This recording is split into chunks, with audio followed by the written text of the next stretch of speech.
elevate your adventure in a versatile Polaris General.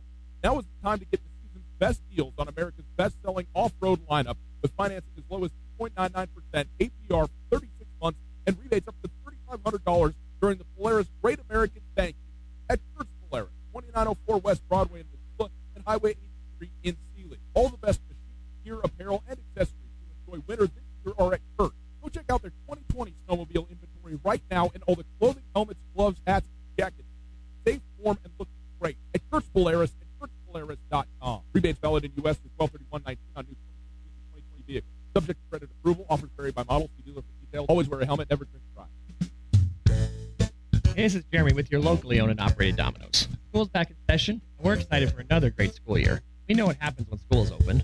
Some people go to bed early, and some not so much. So if you like staying up late, keep in mind so does Domino's. We're delivering pizzas, pastas, and sandwiches till 2 a.m. or later. Our drivers are happy to deliver food while you're up late studying for your classes. So give us a call at 721-7610 on South Ave, 926-6411 on Reserve Street, or check us out online at Domino's.com. Sometimes it's stressful juggling all your responsibilities on the weekends. You know you need to do your chores. You know you want to spend time with your family. But really, you just want to watch football all day. Paradise Falls is the perfect option for a family-friendly place to hang out and still have a chance to catch all the games. Open 7 a.m. till midnight and offering breakfast, lunch, and dinner. Paradise Falls has 30 big-screen TVs, ESPN free capabilities, and much, much more. Swing on by Paradise Falls on Brook Street anytime you're in the mood for some food or some football. Paradise Falls, 3621 Brook Street, Missoula's coolest hotspot.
Hello, Montana.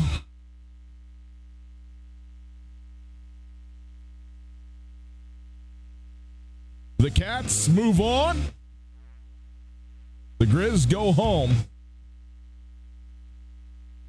And it is the semifinal round of the FCS playoffs. Hi, how are you? It is Tootell Nuanez on 102.9 ESPN Radio. Outstanding to have you along on this Monday evening. Hope you are having a wonderful day. Thanks for spending some of it with us on your radios, on your television, statewide on SWX, and wherever else you get us, listen to us, etc. We appreciate being with you. We are broadcasting live from the Kurtz Polaris studios.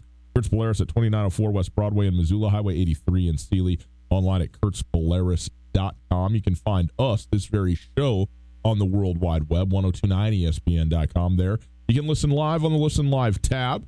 It is available as a stream thanks to Opportunity Bank, your local bank, your opportunity. If you want to pick up your phone and call, you can do that as well. 329-1899, 329-1899, the phone number. All guests join us via the Rankish Brothers RV phone line. Let's talk about what we got in the show today. We're going to start as we do.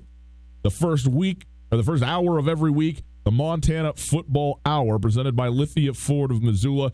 The Grizzlies fall at Weber State 17-10 in a game that was dominated by both defenses and ended up being decided by turnovers and a blocked punt that turned into a touchdown for the Weber State Wildcats. We will go through that game, have some post-game sound for you from Bobby Houck as well.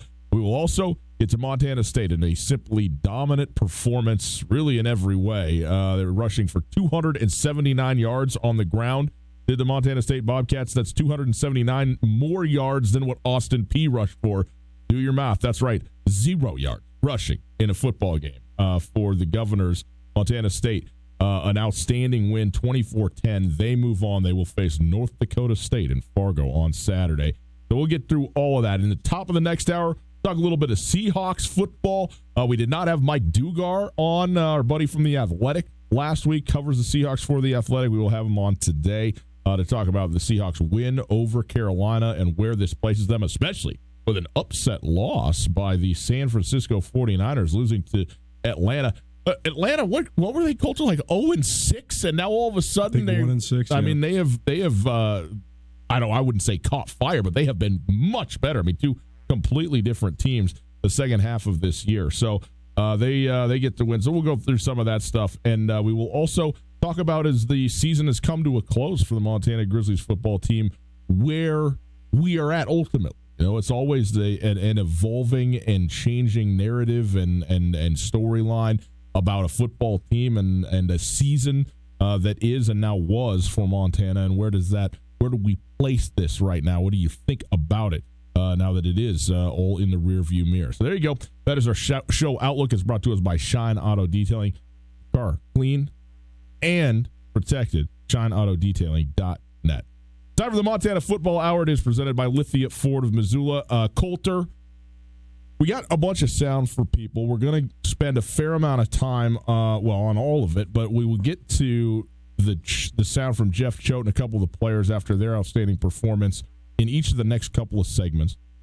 We will hear from Bobby Houck in this segment, but let's start with just the two teams and the wins and what that means. I mean, Montana, the win and the loss, what that means. Montana losing to Weber State 17-10. 5 interceptions by Dalton Sneed, 6 sacks of Dalton Sneed, and of course the punt block, which was really the difference, at least from a scoring standpoint, in this football game, because both of these defenses were absolutely lights out. And yet they come up short in a game that is cold and it's wet and it's ugly and all of that. And meanwhile, Montana State they just continue to be as good as they could be. I mean, they are getting after everybody. They're doing it exactly the way Jeff Choate wants it to be done, playing defense and running the football.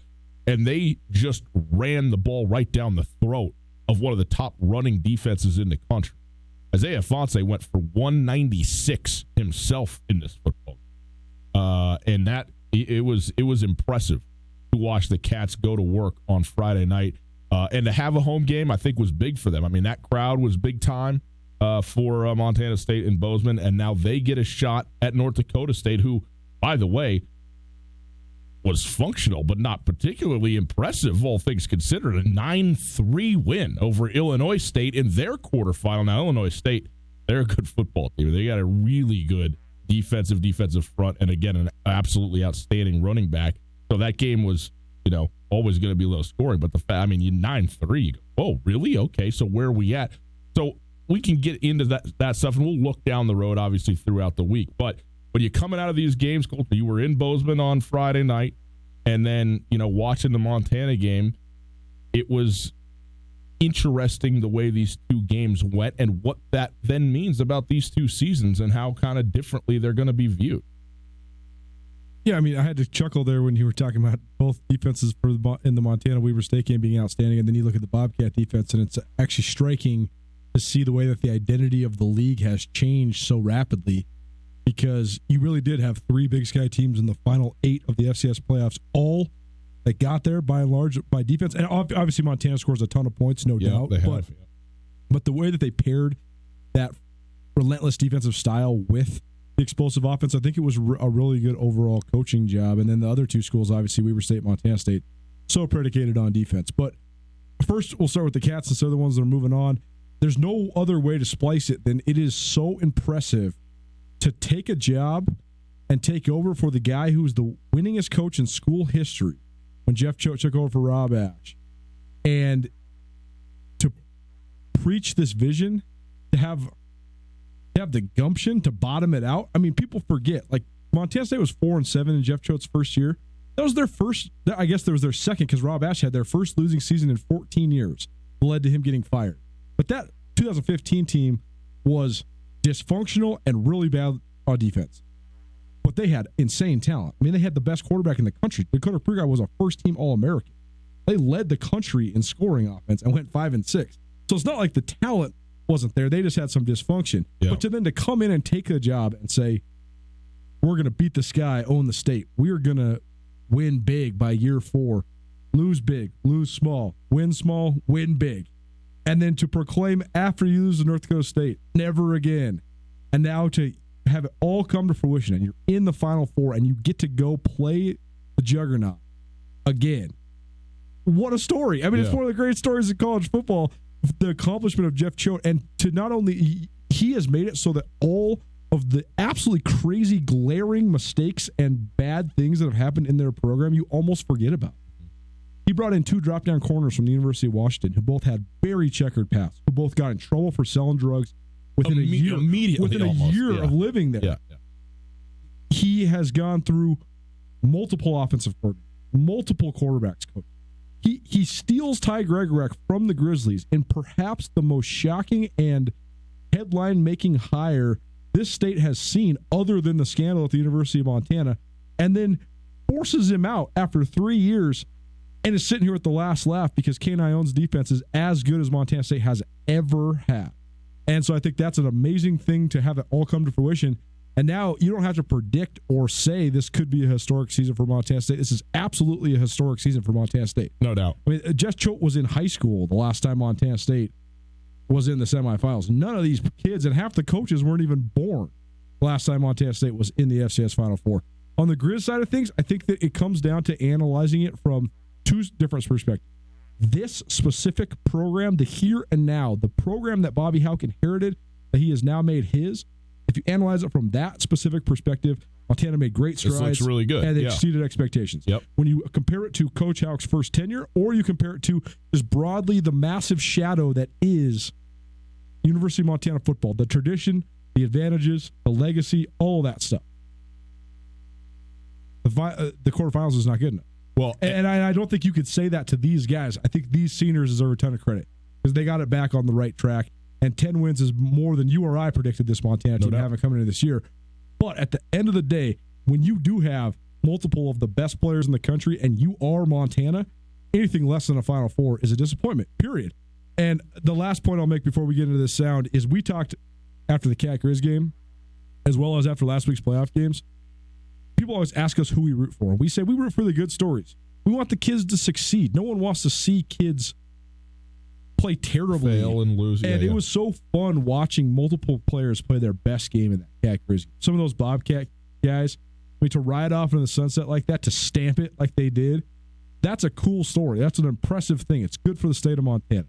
But then on the opposite side of this, man, I was sick for Dalton Snead on Friday night. I mean, it is so hard to watch a dude. And it's like I told Riley Corcoran, voice of the Grizz. We were kind of texting when he was on the bus on the way back.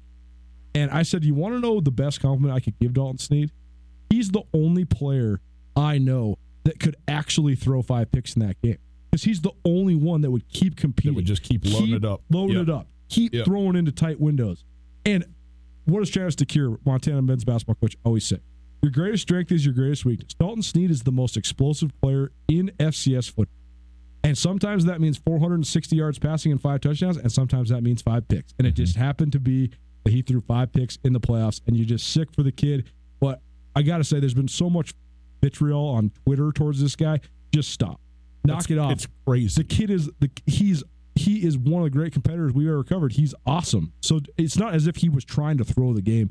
He was trying his absolute hardest, and I felt so bad for him on Friday night. Yeah, I mean, you can't help but do that. And I also think, too, a little bit is going to get lost because, he made some throws, of course, that he'd like to have back. And he made some poor decisions.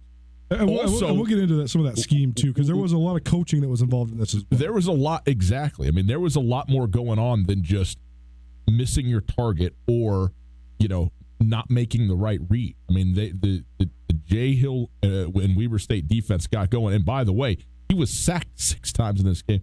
Wait, Coulter, I don't want to. If you're going to tell me that Montana was going to give up a special team score in the form of a punt block touchdown, have 5 interceptions, not get a turnover of their own, be -5 in the turnover ratio, and give up 6 sacks, I would have told you. And rush for 17 yards. I would have told you this is a 40-point loss. Oh, at least. It was a complete no-show boat race. And because of the outstanding play of the defense, the conditions also look, this was never going to be a high-scoring game with those two defenses in that weather on a Friday night. Like, that's just the reality of it. But nonetheless, they got – you look at all of the telling stats that aren't the score, and they go against Montana almost across the board. The Weber State offensive stats are also horrendous as stats, unless you look at them as positive defensive stats. 113 total yards, I think, and 8 first downs in a football game. 8 first downs. Crazy. So if you told me that, I would say, well, Weber State got dominated. What do I always say? So many things. Jay Hill does not care if he beats you 10-3. No, that's right. He's licking his lips at 10-3. Yep. Jay Hill cares less about reaching 300 yards of total offense than any coach definitely in the Big Sky, but probably in the. We're going to hear from Jeff Choate and players from an outstanding win for Montana State in the next couple of breaks. We're going to start with Bobby Hauck post game. I'll apologize in advance. The sound was a little overmodulated coming out of the source. And so our appreciation, by the way, and thanks to Sean Rainey for getting this over to us just so we could have it at all. So that's great. But here you'll get it, and it makes sense. And I think it's worth hearing from Bobby Hauck himself on this. It's also just worth noting, and again, thanks to Sean, these late night games are so hard from a media perspective. Unbelievable. Man. Yeah. Just getting it all hooked up, especially when you're at places that don't have it. So appreciate Sean. And I think this is actually maybe more on the source, not on the. Anyway, doesn't matter. It's what it is. Here's Bobby Hauck, the opening comments after the game. All right. First, congrats to Weber on a good, hard-fought win in a tough game in tough conditions. Jay and his coaching staff did a really nice job, and congrats to them. And their kids came out and played hard, and they're to be congratulated on moving on in this thing. I think for the first time in school history. So, good for them. Nice job. Unfortunately, bad for us. We made the conditions were not real productive, especially when you kind of need to throw it to move the ball and score enough, and we did not handle it well enough, and so that's kind of the story of the game. A little bit the turnovers and obviously the block punt was a bad call by our special teams coach, who is me. I didn't get us in the right protection there, and we gave up a touchdown back in our own end. So I'm proud of our kids. I'm proud of Dalton Sneed. He's a warrior and a great football player, and he did not have a great night. It was tough on him, and part of that was the guys on defense doing a good job against him. But on the other side of that coin, our defense tonight was special. They were spectacular. I believe we have the best defense in the conference, and they showed it tonight. There you go. There's Bobby Hauck's opening comments after the win, covering a lot of things. I just quickly want to play for you. The individual biggest play in this game was without question a block punt that went for a touchdown for Weber. Okay, both defenses playing the other team to a stalemate. Then you give up the score in the special teams. Bobby Hauck was asked what he saw, in the block punt or what exactly happened. His answer was, Well, we let a guy release fast, and the guy that he would normally be responsible for came, and we didn't get it off in time. So here's what happened on the play, okay? The edge rusher for Weber State was not missed. He was left not blocked. As a design of this particular punt and the quote-unquote protection, et cetera, how they set it up, the punt is designed to be one that gets off as quickly as it can.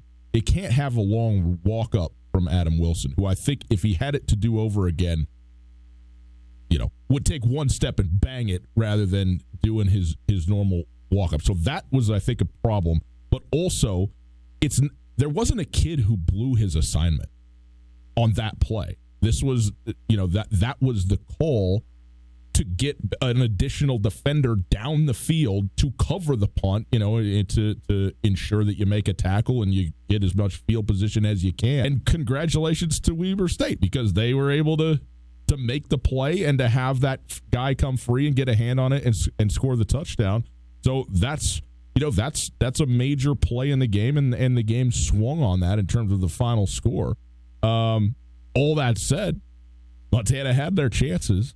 Montana couldn't run the football, Coulter. The something that people, I think, will recognize but maybe not appreciate just how big a deal this was. Again, both defenses were great.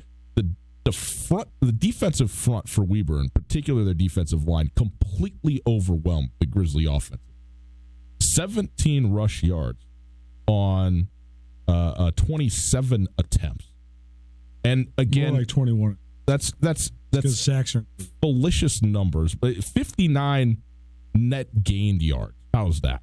And then you have the sack yardage that takes stuff away on. And so that's again, the stats are what they are. Anyway, not good all the way around. And that's why also, I mean, the other reason that you can throw 5 interceptions in this game is because you're throwing it 48 times because you have to. I mean, I disagree. You don't have to. You don't. You just run the ball and punt it every time. Yes, because it's a 10-10 game. It's a 10-3 game. That's the game Weber wants to play. You don't necessarily want to play in their hands. You can't give yourself that many opportunities to make mistakes, especially when you can obviously tell that the defensive scheme, especially the coverages they were running, were completely mixing up. Look, here's what I saw schematic. Weber State, first of all, Adam Rodriguez was an overlooked guy this year. He was first-team All-League a year ago. He hurt his ankle really bad and had to miss the Idaho game and part of the whatever game they played right after that. Yeah. That was the week that George Tarlis came off the bench in his very first career start and won Big Sky Defensive Player of the Week. Yeah. Showing you how good they are. Right. Rodriguez, Jonah Williams, and Tarlis all ended up on the All-League teams. 3 defensive ends. Tarlis does not start, and he was third-team All-League defensive end. He's got 10 sacks coming off the bench. That's how deep they are at the end. But Rodriguez looked healthy for the first time since he did not look healthy in Missoula. The first time around with these two teams played, he looked healthy. There was no answer. 4 sacks. They isolated him. They just moved him around. Wherever Dylan Cook or Colton Kynes was in the game, that's where Adam Rodriguez was. Yeah.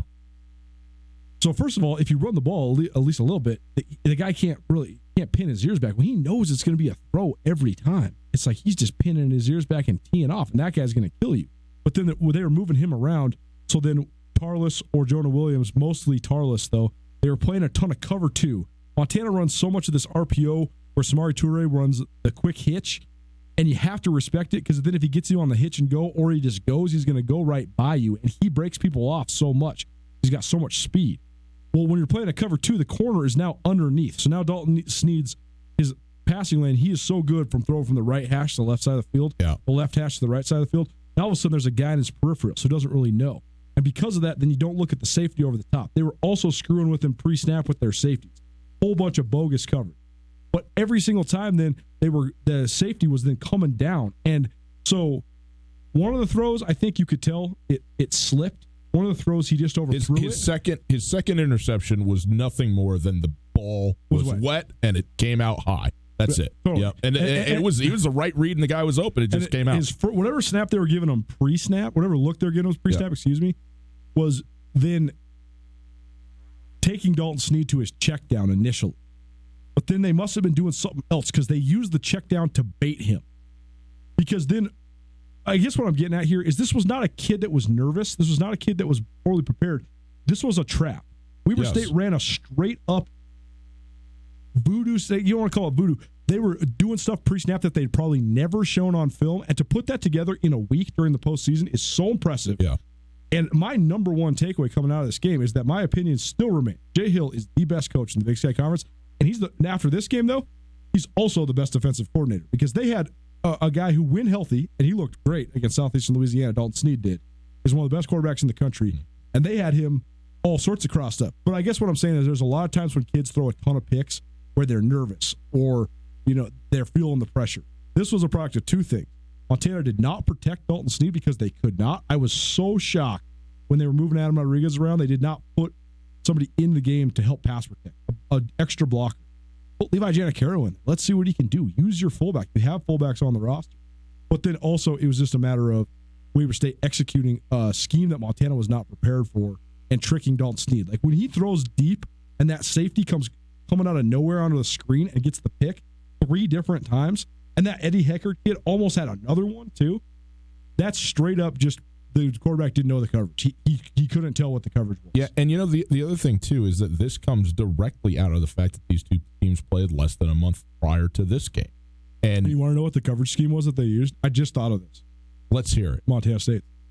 They said they got a blueprint, and this is what we're going to do. There wasn't nearly the turnovers, obviously, but there was the getting after the quarterback. Of course, there was a lot in that game that was more than just the scheme of it. But it is what it is, and it really overshadows, again, what was an outstanding performance by the Grizzly defense. I mean, they allowed, let's see, do I have this right? 43 rushing yards net and 70 passing yards. That's right. And one score with 5 turnovers.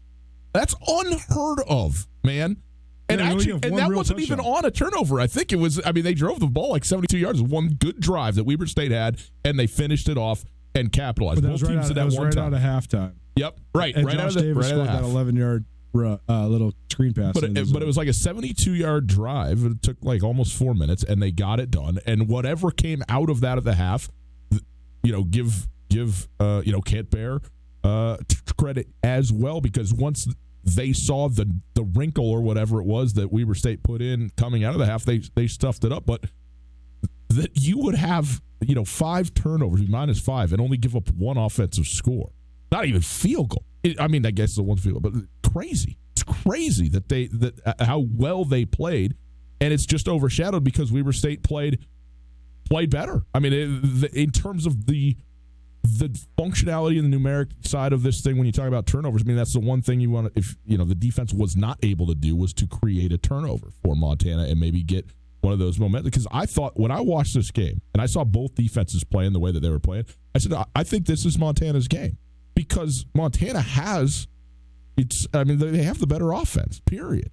But they couldn't solve the riddle of what was going on defensively. And again, that's part of it. And also, Dalton did have a bad day. Like, it wasn't just that was, the defense had it flustered. He was, they played a great scheme against him, and they deserve a ton of credit. And Dalton did not play a good football game, and that's part of it. Those things happen, and it's disappointing, certainly for him to have it at that moment. A bunch of seniors on this team, so just play this 20-second bit by Coach Houck. This is, he was just asked, how long is this loss going to linger? You had an absolute answer. 2 days. And it's time to get back to work. Actually, probably enjoy it after one day. We'll get ready for Christmas, get a signing day going on Wednesday, and then send our guys home with a workout, and get our asses ready to go for the new year, and getting it ready to attack the 2020 season, which when I say 2020 makes me feel pretty dang old. There you go. And it's funny because, not funny, the one group of people that this is miserable for is also the group of people that you feel the worst for, and that's the senior football players. Because every other person gets to turn around and flip the calendar over and go, let's reload, here we go, But those guys don't. And like you said, we'll talk more about the legacy of this team and what this means and where we think Montana football stands in the next hour.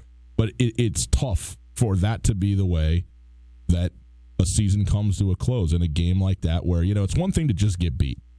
Austin Peay just flat out got beat, and their coach said as much. Sometimes you just tip your cap. It's another thing to feel like, you didn't play your best. In some instances, obviously, you didn't, in some ways, played some of your worst football, in a special teams moment and some of the turnovers. So there you go. That is where we're at for the Grizzlies, who are now out, and it will be Weber State heading to James Madison to try and make up or redeem themselves from the game a couple years ago, which we'll talk more about later in the week.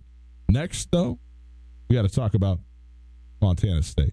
Montana State is headed to play North Dakota State after a simply dominant 24-10 victory over Austin Peay at Bobcat Stadium Friday night. We'll hear from Jeff Choate and others right after this. The Montana Football Hour is brought to us by Lithia Ford of Missoula. It's Ford's Built for the Holidays sales event going on right now at Lithia Ford of Missoula. You get 0% for 60 months on the 2019 Ford F-150. The Ford F-150 makes tough tasks look easy, whether it's working on the job or heading to the ski hill for the weekend. Additionally, get the 2019 Ford Ranger for 1.9% for 60 months. The Ranger is tested under more extreme conditions than you would likely ever encounter. So set a date for your next adventure. Your Ranger is ready to get you there. Lithia Ford, across from Super Walmart on Brooks, has a huge inventory of new and used cars and trucks. Visit lithiafordmissoula.com for more information. Search new and used inventory, financing specials, and get yourself in a Lithia Ford today. Lithia Ford is an official sponsor of the Montana Grizzlies at Tootell Nuanez' Montana Football Hour.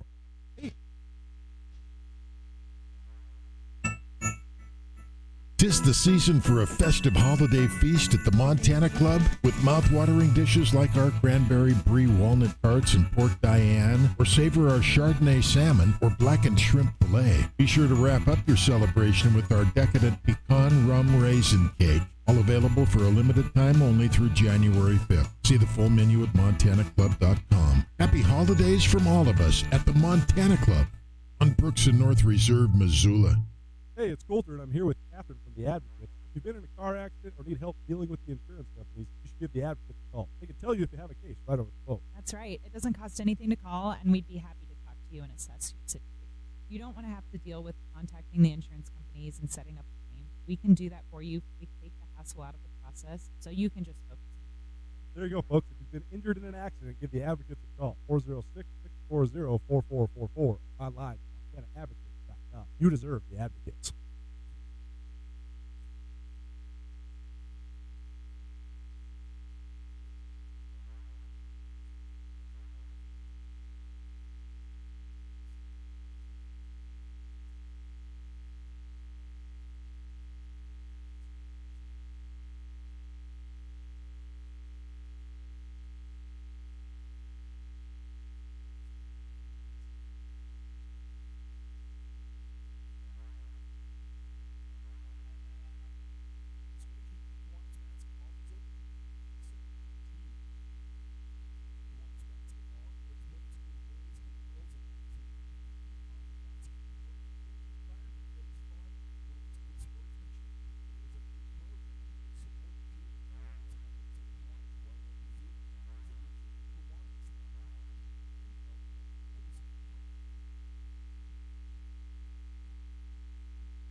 Hey there, Coulter Nuanez from your favorite daily sports talk show, Tootell Nuanez. I'm here with Tom from Aspen Sound. Tom, last winter I got a sweet car starter. It's something I think everybody needs. You know, Coulter, I couldn't agree more, and my wife sure thinks so too.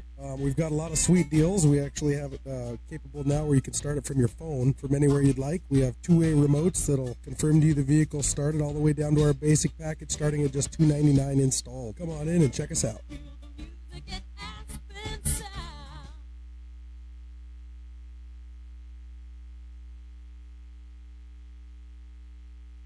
The Cats move on. The Grizz go home. Here's a little sports news for you. The fifth-seeded Montana State Bobcats stuffed Austin Peay using a bruising offense led by sophomore tailback Isaiah Ifanse and a suffocating defense that did not allow a rushing yard on the way to a 24-10 win Friday night in Bozeman. Ifanse scored a 60-yard touchdown on the third play of the game, ripped off a 38-yard gain to set up Kevin Cass's touchdown reception, and finished with an MSU playoff record 196 yards rushing. The Bobcat defense rolled up 4 sacks and allowed 0 rushing yards. Senior Derek Marks had 3 tackles for loss, including a sack strip that sealed Montana State's first berth in the semifinals of the FCS playoffs since 1984. MSU will play number 1 North Dakota State in Fargo on Saturday. Montana's season ended Friday in Ogden, Utah. Third-seeded Weber State managed just 113 yards of total offense and just 8 first downs, but still emerged with a 17-10 win on a snowy, then rainy night at Stewart Stadium. Montana senior quarterback Dalton Snead threw 5 interceptions. Weber State's defense rolled up 6 sacks, including 4 by senior Adam Rodriguez, and the Wildcats blocked a punt in the Montana end zone for the pivotal score. UM season ends at 10-4. Weber State into the semifinals for the first time in program history. They will play James Madison on Saturday. This ESPN Missoula Sports Center is brought to you by Aspen Sound.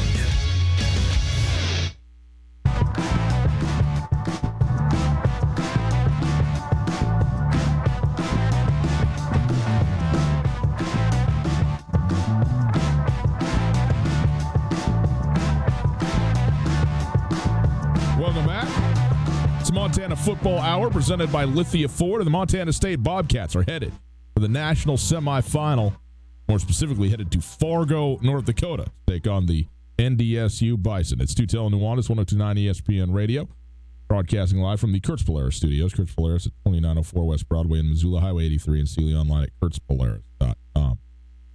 Coulter, the Montana State Bobcats, outstanding in their game against Austin Peay. To outrush an opponent by 279 yards is an impressive feat. Perhaps the more so because Montana State rushed for 279 yards and allowed Austin Peay 0 rush yard net. I mean, that's a stunning figure to imagine. The thing that is maybe most telling to me, just statistics-wise, about what this defense did, they had 4 sacks and 6 additional TFLs, so 10 total tackles for loss, in a game in which they only had 39 tackles.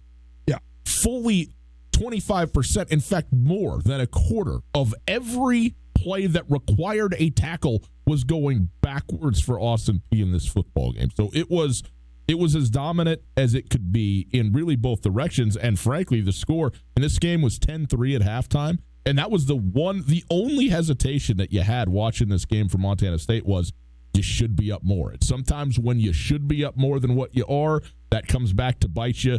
It did not for Montana State. They went out and they just simply dominated in the second half, and they gave up one long bomb. Was it in the fourth quarter? It was in the third quarter. Okay, in the third quarter for a score. But there were, no, you're right. It was a minute into the fourth quarter. Just at the beginning of the fourth quarter. But the one sort of defensive breakdown, and Austin Peay hit a big touchdown. But outside of really, seriously, that one individual play, it was stem to stern domination by Montana State in both directions. Running straight down a team that had an outstanding run defense coming into this game, and being completely stifling when Austin Peay had the foot. So impressed with how hard Austin Peay played. Man, their linebackers are tough. They fly those inside guys, led by Josephus Smith, as advertised. Josephus Smith was fun. It's not often that you say that a nose tackle is fun to watch. Okay, that's okay. So fun. First of all, we got to talk about this. We were spun a lot.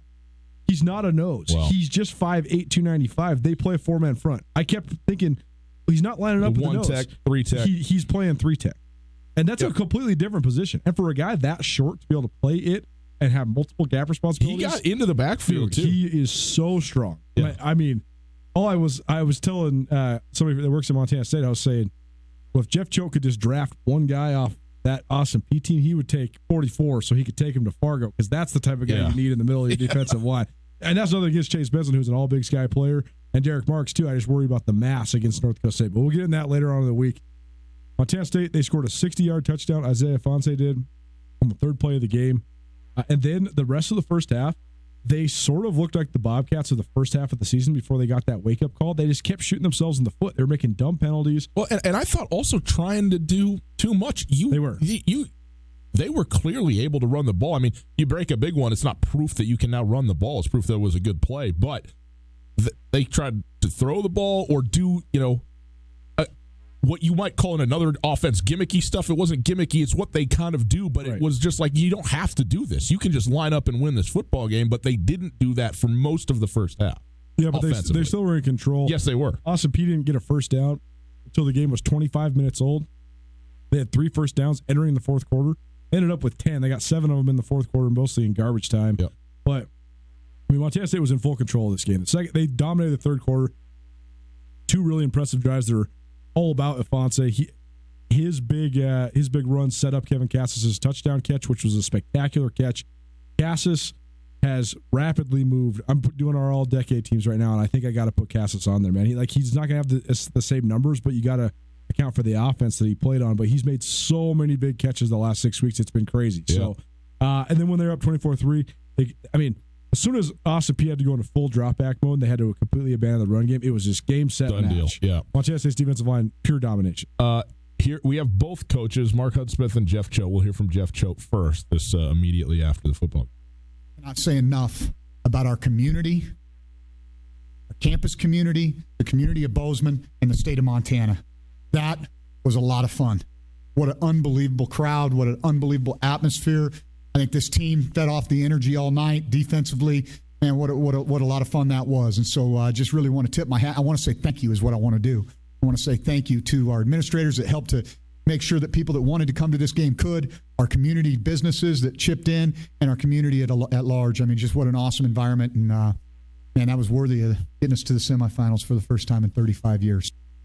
You know, it's so interesting listening to that, too, Coulter, to contrast that with Sacramento State. When Sacramento State came to Montana State on homecoming, on the day of the announcement of reaching the goal of, you know, the financial goal to be able to do the big addition and all that stuff, and then just to get just housed in your own place and have it be a real low note and a little bit embarrassing as well. Yeah. And what he had to say after that, to this point where, you know, you could just, everybody's on board. You know, this is and congratulations to Jeff Choate, and to be able to bring everybody in and to grow from that moment to this moment where you're now going to the national semifinal for the first time in 30 years, more than 30, 34 years, 35, and can now look at all of that stuff that transpired and said, you know, everybody's a part of this, you know, and believe that, and say thank you to an entire city, to an entire, you know, university that way, and that's cool. It's great for him and for Montana State to be able to do that and to be in that position. It was a special crowd too, because announced attendance about 14,200, so well short of a sellout. Their second lowest attended game of the year, besides the other playoff game. Yep. But they did this initiative around town where you could buy, if you were anybody out there could buy tickets and give them to somebody else, and so you could give them to somebody specifically. Or you could just say, here, I'm buying 4 tickets. Anybody in the community that might not be able to afford it or just wants to check out a game, you can do it. And they sold thousands of tickets And so you had so many people that were there because they absolutely wanted to be there. Yeah. People maybe their first time going to a game, or people their first time going to a night game, or somebody that, you know, might not have been able to take their family to a game because it's too expensive or whatever it might be. They were all there, and so even though it was 14,200, it was a rocking crowd. It was a raucous crowd. I'm actually on the sideline for the first quarter, and they had Austin Peay completely and utterly flustered. Yeah, and it was a cool atmosphere Friday night in Bozeman. When you lose the way you lose, there's probably only one way to go about it right if you're the opposing head coach. I think Mark Hudspeth did. Here you go. Sometimes tip your hat to your opponent, and there's not a lot of excuses to make. All I can say is Montana State's got an outstanding football team, outstanding home field advantage. Thought they played hard. I thought our defense, though, gave us a chance to stay in the game. Even though things didn't go well for us early, our kicking game, we kept punting them deep and kept playing good defense, stayed in the game, cut it to 10-3 right at halftime. And I felt like, hey, we got a chance. We're in the game. And, even in the second half, we gave ourselves a chance. We just couldn't get a lot going offensively due to them. Got to give them credit. Yeah, outstanding defense. I mean, when it goes that way, I don't think there's, you know, that's what it is, you know. And congratulations to him and Austin Peay, because they went further than they've ever gone before too. I mean, that's a huge year for them and that team. But they got beat by a better team, period. And Mark Hudspeth just said as much right there.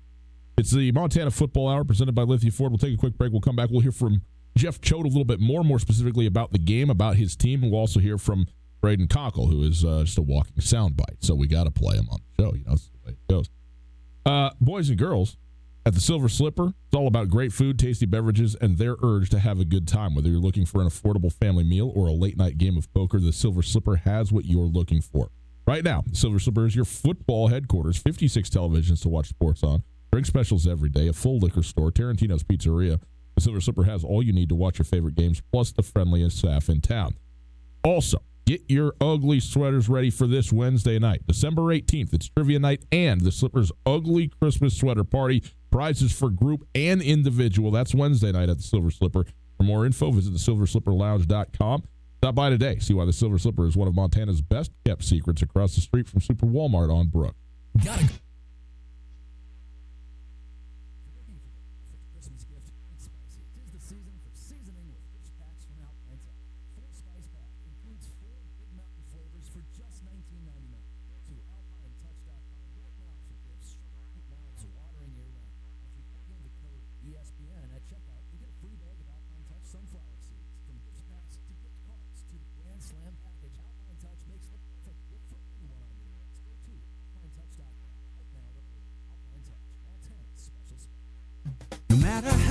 you may go, there's always one just down the road. Town Pump, ooh, pump it up, pump it up. Refresh yourself at your local Town Pump. Get a 32-ounce fountain drink for $1.19. While you're there, grab a couple of everything bagels in the deli, 2 for $5. Town Pump, so convenient and right down the road from you.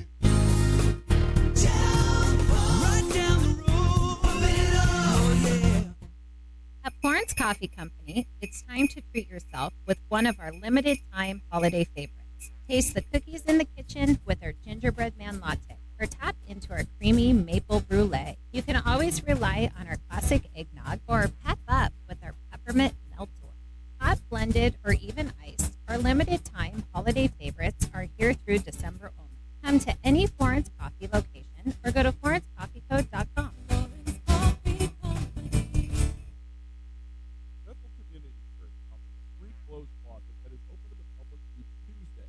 Literally thousands of new and gently used items for the entire family in virtually all sizes.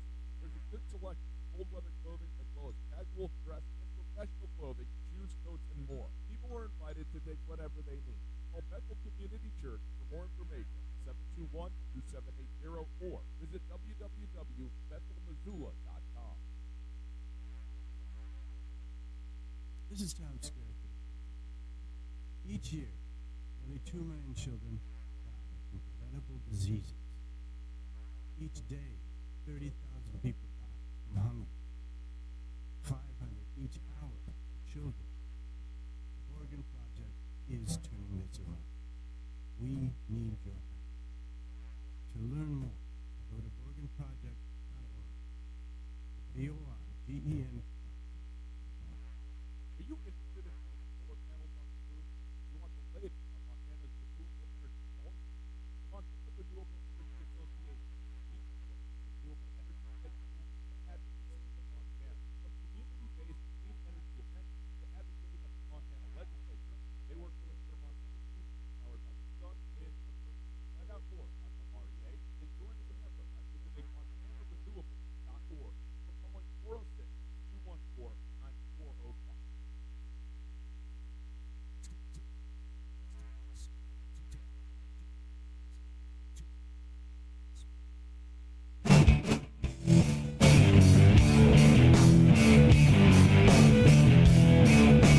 Welcome back. It's Tootell Nuanez, 102.9 ESPN Radio. We continue in the Montana Football Hour, presented by Lithia Ford of Missoula. Broadcasting live from the Kurtz Polaris studios. Kurtz Polaris at 2904 West Broadway in Missoula, Highway 83 in Sealy, online at kurtzpolaris.com. Coulter, again, an outstanding win for Montana. 196 rush yards for Isaiah Ifanse in this football game.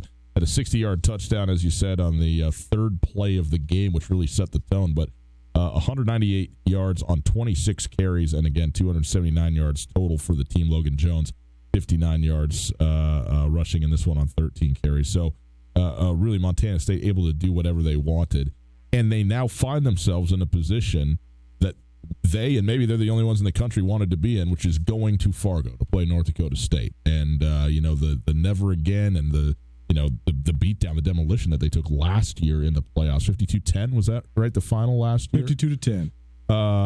And what they'll be able to try and do, and the opportunity that is there. And I think that they are maybe the one team that views this as such a glorious opportunity at redemption, as opposed to an opportunity but an uphill sled and the whole thing and all the narrative and that comes along with it. But let's hear from Jeff Choate talking about the seniors, in particular Derek Marks as well. You want to say something? Go ahead. Derek Marks, first of all, has elevated his legend among the Bobcat faithful as much as any kid I've seen when we talk about coming down the stretch. This is a guy that's 6'1.5", 245, 250 pounds. He'd be small for a DN, let alone D tackle.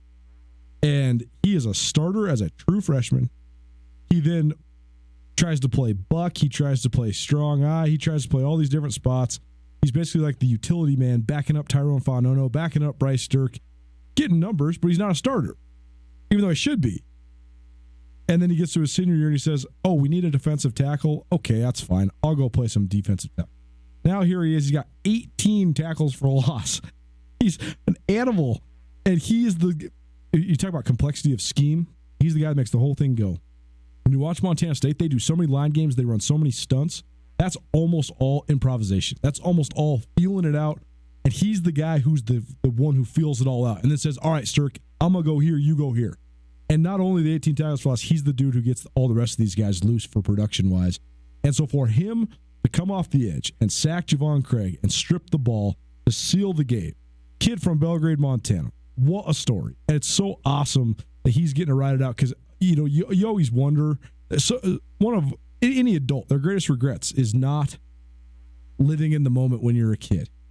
You always regret, man, I wish I would have appreciated that more. There's only a couple guys I've ever known that are truly soaking it up while it's happening, and he is one of them. And I love it. I love how happy it makes him. But Chota's talked a lot about these seniors, and he got pretty emotional. There you go.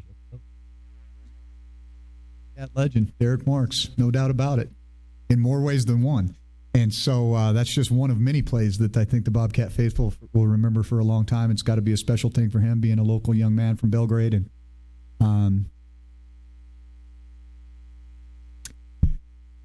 I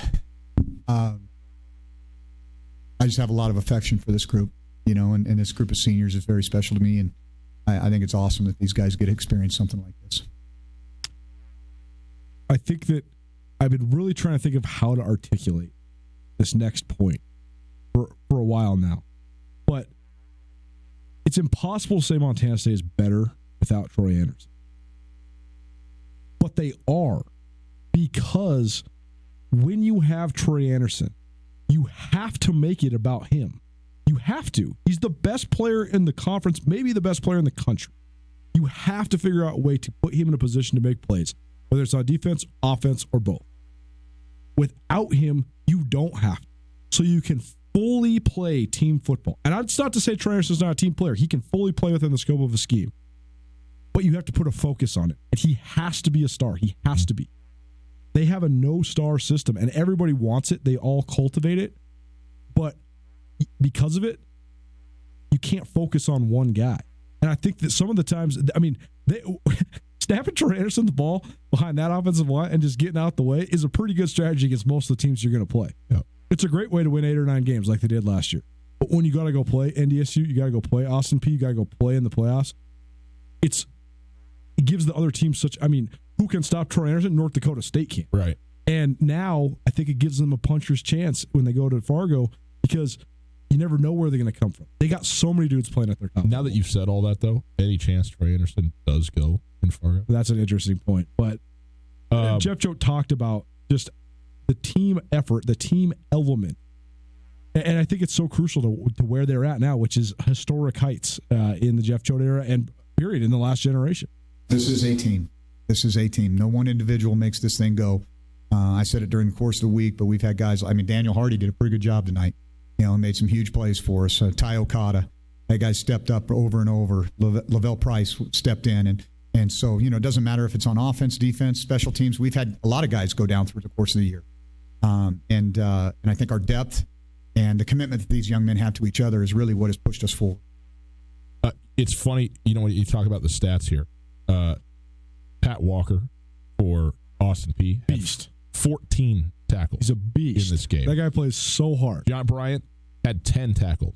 But you know what? Austin Peay had to tackle a Montana State ball carrier 68 times. Montana State had to tackle an Austin Peay ball carrier almost half that. And so the most Callahan O'Reilly led the team with 6 tackles. You go, well, that wasn't that great. Well, yeah, it was. They didn't even, because they were getting off the field so quick. Point being, Derek Marks, in a game where there's only 39 tackles to account for, had 5, 3 of which were for loss, 1 of which was a sack, also had a forced fumble, also had a pass breakup from his nose position. So, when to go full circle and close the loop on Derek Marks, pretty impressive day. I don't want to go on the tackles tangent right now, but it's just such an arbitrary stat, because you can get 20 tackles in a game without any of them being of any sort of good result. You can get 20 tackles in a game 10 yards down the field. We saw it happen in Bozeman. Yeah. So regardless, but when you talk about so much of what star players are is how much they take away time from the other team because they have to prepare for it, right? Mm-hmm. How much do they scare the opponent? How much time are you going to waste on Troy Anderson preparing for it? So that's one part. But the other part is just production, straight up production, right? And if you're going to get the production, I mean, Isaiah Ifanse has walked in and rushed for more yards than they could ever even imagine with Troy Anderson, the amount of touches that they were giving him. They basically traded Anderson for Ifanse, and he came off his injury, and Troy Anderson was basically out. So you've exceeded your production offensively, and then you look at Daniel Hardy, who's a kid that Choate just mentioned. I mean, the kid has a tackle for loss in 4 games in a row. He's got 3 sacks. So if you were expecting to get a sack and 2 tackles for loss out of Troy Anderson, you're getting it out of Daniel Hardy. So, again, it's hard to say that Troy Anderson is not such an important part of their team as a captain and their most talented player and all that. But they've done more than an adequate job of replacing him, and in certain ways, it makes them even tougher to beat. Braden Conkle, he had a couple of words to say after this game, specifically about his front 7 and boredom. I mean, our D-line, our front 7, they're so good that it's almost sometimes boring as a safety because you don't really get a lot of tackles, but, I mean, it definitely helps us. I mean, it really helps our defense. Braden Conkle did have an interception in this game. Should have had 2, but the old "this is why you play defense" adage probably applied on that first one. But hit him right in the breadbasket and couldn't hold on in the first quarter. As it turned out, it didn't matter too much. But Montana State, now an opportunity.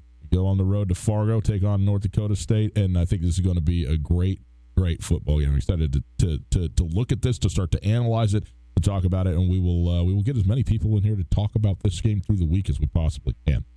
Montana Football Hour in the books is presented by Lithia Ford of Missoula. We will talk more about football, specifically the legacy of this Grizzly football team now that the season is over in the next hour. But at the top of the hour next, Mike Dugar, our buddy from The Athletic. He covers the Seahawks for The Athletic. Seattle, a win yesterday.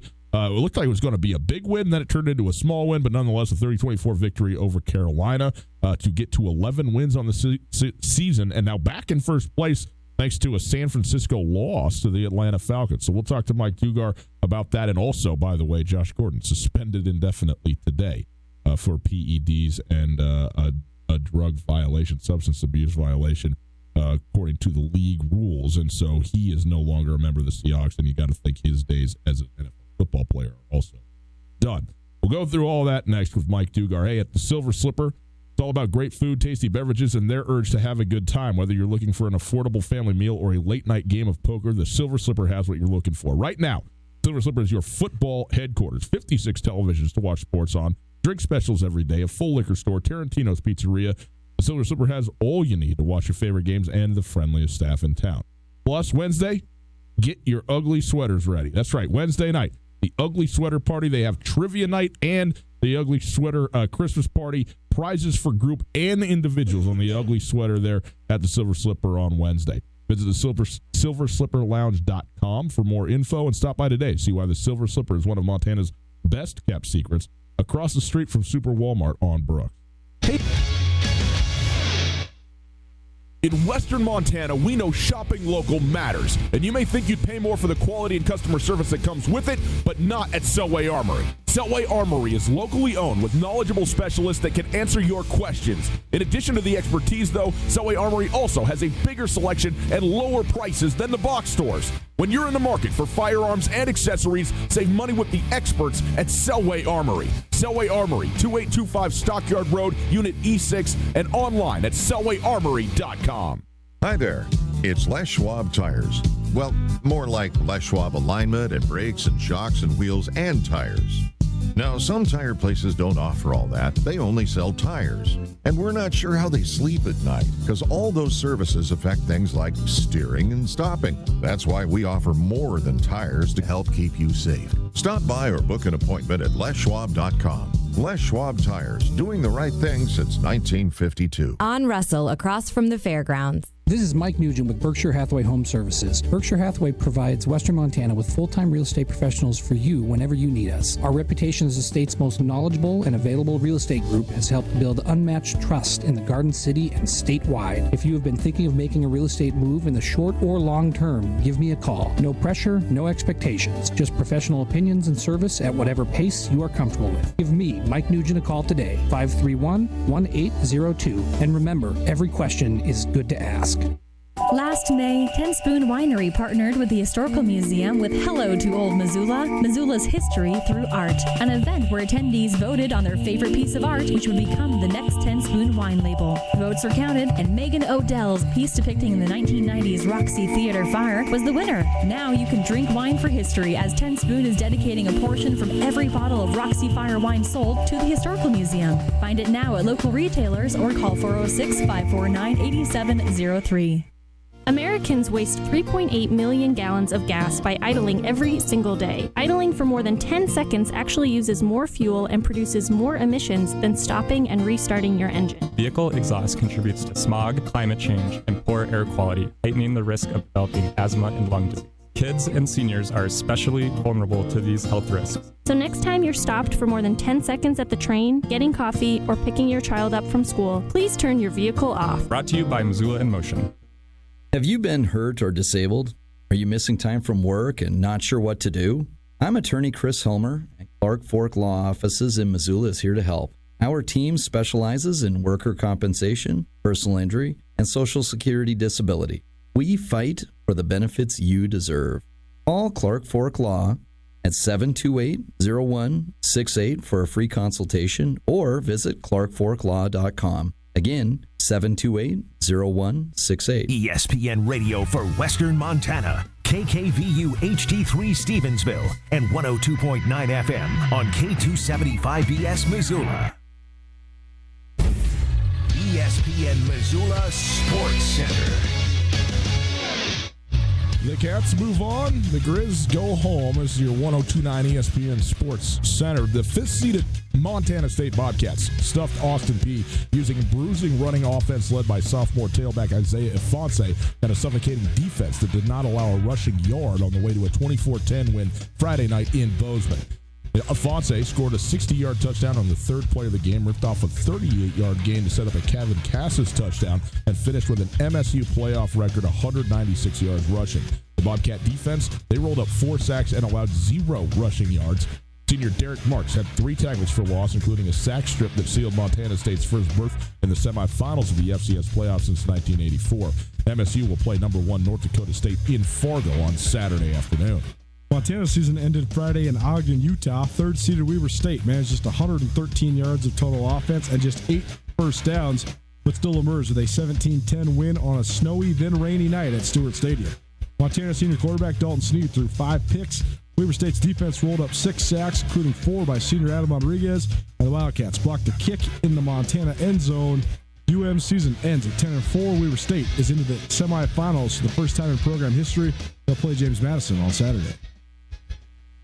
This ESPN Sports Center is presented by Clark Fork Law.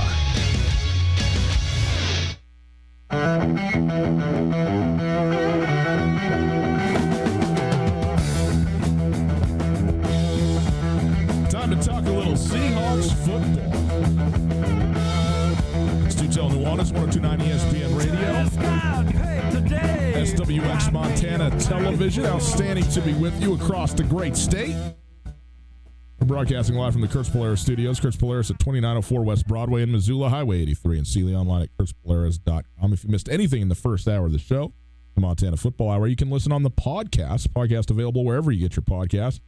Go check it out and give it a listen. Give it a review, rate it. We appreciate all of that. It is there thanks to the Wingate by Wyndham Hotel.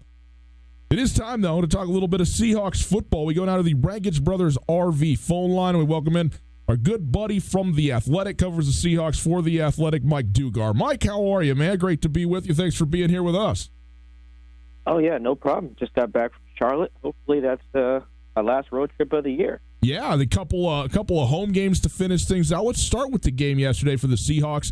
They were up big 20-7. I think they were up by several scores, and then a couple of late touchdowns for Carolina started to throw this thing in a little bit of doubt. But ultimately, Seattle goes on the road again to the East Coast. They've traveled so well this year, and they get a 30-24 win. And lo and behold, an upset loss by the Niners. They're back on top of the NFC West. Yeah, no, everything went well for the Seahawks yesterday, man. They won. That was the first thing. 7-1 on the road is really, really impressive, right? Because you think of like the dominant teams that the Seahawks have had in the past, and they didn't even go 7-1. Like, it's just really hard to go on the road and win because everyone's good in this league. I mean, some teams like stink. The record stinks. The Bengals, the Dolphins, or whatever, But like any team can put up a fight on any given. Like to beat a team, you have to be better than them for an hour. You got to be better than them the whole season. Your coaches have to be smarter for his whole tenure. He has to have a good plan for an hour. Anybody can do that. San Francisco just got a big dose of that yesterday. So for the Seahawks, remain calm and poised, and I think they were probably better than every team they played on the road, except for probably not better than the Niners. So then they come back 7-1 with a win over the Niners included in that is really impressive. Then they got the help from the Cowboys, who I knew would beat the Rams. The Rams aren't good, and then got some miraculous help from the Falcons. So by the time these guys, they were feeling good already when they hopped on a plane in Charlotte. By the time they landed, it was a party. It was a great day for the Seahawks. Mike, thanks for being with us. Since we started doing this 12 for the 12s, we were kind of feeling this team out the first 5, 6, 7 games of the year. And then I remember when they lost to the Ravens, thinking, okay, well, that was kind of their first really good team that they had played. I guess second after the Saints. But we kind of didn't really know what to think. And now here they are, and they've won 6 out of 7, and they're an 11-win team, and they're into the playoffs. And I mean, at least in my mind, this team has exceeded expectations.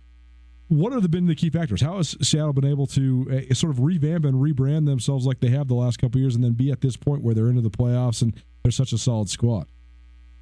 Well, it's basically been like a 2-act play so far. Like the first half was clearly offense. Like Russ was going to run away with MVP, and their offense just went crap, for like a good month there. And then the defense actually had been playing pretty solid. Beat up on Philly, scored a touchdown against San Francisco. They had Kirk Cousins, in pretty decent check. Then everyone laid an egg against the Rams. That's kind of what happens when you play the Rams. And they figured it back out on Sunday by putting it all together. If this is like the third act here, if we're kind of including this postseason run, it was like offense for a little bit, defense getting a ton of turnovers. Like even against the Rams, they got shellacked. They scored a defensive touchdown and forced 2 turnovers. So I mean, the defense really kind of held everything together, I'd say, while the offense needs to figure itself out, because the offense is all about being efficient, and these guys just cannot be efficient without Tyler Lockett at full strength. We saw what happened when he wasn't against San Fran, against Philly, Minnesota. I don't even know if it mattered if he was against the Rams. When Tyler is efficient catching the ball, I think he caught all but one target yesterday, and that one was overthrown. So when he's operating at peak efficiency, the defense is getting turnovers. This team's tough to beat. I don't know if I'd say tough to kind of decide what's his. Right? Should they win the Super Bowl? Should they at least get there? They got the 1 seed. Every 1 seed to expect to win the Super Bowl, I'd say. But I mean, like you said, getting the 1 seed maybe exceeds what the previous expectations were. So I don't know. This team's super tricky right now. Well, there's the next 2 weeks, and especially tonight, even on Monday Night Football, are going to be huge because right now there's 3 teams at 11-3 in the NFC, and New Orleans with a win would be a 4th team at 11-3, and so it would be a real close race for the top 2 seeds overall heading into the last 2 weeks of the season. Mike, I got to ask you though about the news on Josh Gordon today. Obviously, he had been picked up by the Seahawks, played yesterday. He has not been a guy that's been a huge part of the offense, but nonetheless, a guy who's been there and has been used and now is suspended indefinitely. And you would think, that's probably it for his NFL career. What effect, if any, though, does this have on the Seahawks? If we're just talking about on the field for the team, I mean, not a ton. I mean, he was effective. He had 7 catches, $139, no touchdowns. All his catches were for first down, which is super good. That's the name of the game on offense. Get first down so you can get touchdowns. So he had that big 58-yarder on Sunday. They'll move on. I mean, they've got other guys. They had other guys before when they were killing it. got other guys now. They got Kyle Lockett operating, again at peak efficiency, and that's really more important than anything. And I think what the good thing was for the Seahawks getting Josh Gordon for that time, it didn't really hinder DK's development at all. They were both able to play together. DK was still able to look like a young stud, and then even with Josh Gordon on the field, Malik Turner managed to score a touchdown. David Moore managed to score a touchdown. They were still moving the rock around to other guys, so it's not like, Josh is off the team. Now what do we do? No, I think they're actually in really good shape. This doesn't change what I think of their chances of going to the Super Bowl or winning the division or any of that. I mean, it sucks for Josh. I mean, if we want to take it away from football, I think this dude's been suspended, 6 times? A few indefinite suspensions, a few suspensions for entire seasons. I think in 2014 and 15, the dude's life's been a mess, and that really does. It really does suck for him. It's my understanding he's got a good support system around him, so hopefully leaning on them. But the Seahawks will be fine. Josh, who knows? That does suck. What was the reaction to that news? We just got through talking to Pete Carroll. He was kind of focused on the what I just mentioned about what it means for Josh. Yeah, in terms of the team, they'll be fine. He knows that. Like he said, they had 7 receivers active on Sunday. Philadelphia Eagles would kill to have 7 healthy receivers right now. I think they had 2 active on their Monday night game. Giants. So yeah, they'll be fine. They have other guys, guys who haven't even gotten in the mix yet, who could be contributors like John Ursua, or even guys like Jerron Brown, who had 5 touchdowns last year, who's kind of an afterthought. They brought Josh Gordon in, but he was wise to really bring up look, I don't really care about the football part right now. That's for Josh. Because man, it's the dude's life. I forget how old he is, 28. So I mean, he's just a year older than me. And it looks like his life is going the wrong direction. So I can only imagine. He said his heart goes out to Josh. I got to express the same thing. It is super, super sad. Mike Dugar joining us. He covers the Seattle Seahawks for The Athletic, and we talk with him weekly here on Tootell and Nuanez about the Seahawks. You can follow him on Twitter at Mike Dugar. You can also listen to him on the Seahawks Man-to-Man podcast. You can search that out, and it's the best information you're going to get. Let's talk about these next 2 weeks. I like how the league does this, where they finish the last 3 weeks with basically a divisional round robin, or the last 2 weeks here in the case of the NFC West. But the Seahawks will play the Cardinals and the 49ers on the last game of the season, of the regular season, against the 49ers, both in Seattle, where they actually have one more loss, as we talked about, than what they've got on the road this year. The Cardinals, though, it's kind of a must-win game, but Arizona's sneaky, pretty dangerous. Obviously, they get the win against Cleveland. Okay, what does that say? But this is one where, you got to win the games you're supposed to win. This is one that Seattle is supposed to win, and then that sets up potentially a just monster matchup in the last week of the season. So where are you at on this, the way this is shaping up the last 2 weeks? Well, Arizona's not sneaky dangerous. They are dangerous. Yeah. Right? Because every team has great players. Right? I don't care how many they have them. Right? And like I said earlier, only needs to be better than someone for an hour. Shoot, depending on how the game goes, you really might only be better than for 30, 40 minutes, and if the score gets out of hand, and then they can do. I think that's what happened with the Cowboys and Rams yesterday, although I admittedly didn't watch a ton of that game, but the score seems to reflect that sentiment. So, Kyler Murray is a dangerous cat. The running back yesterday had 4 touchdowns.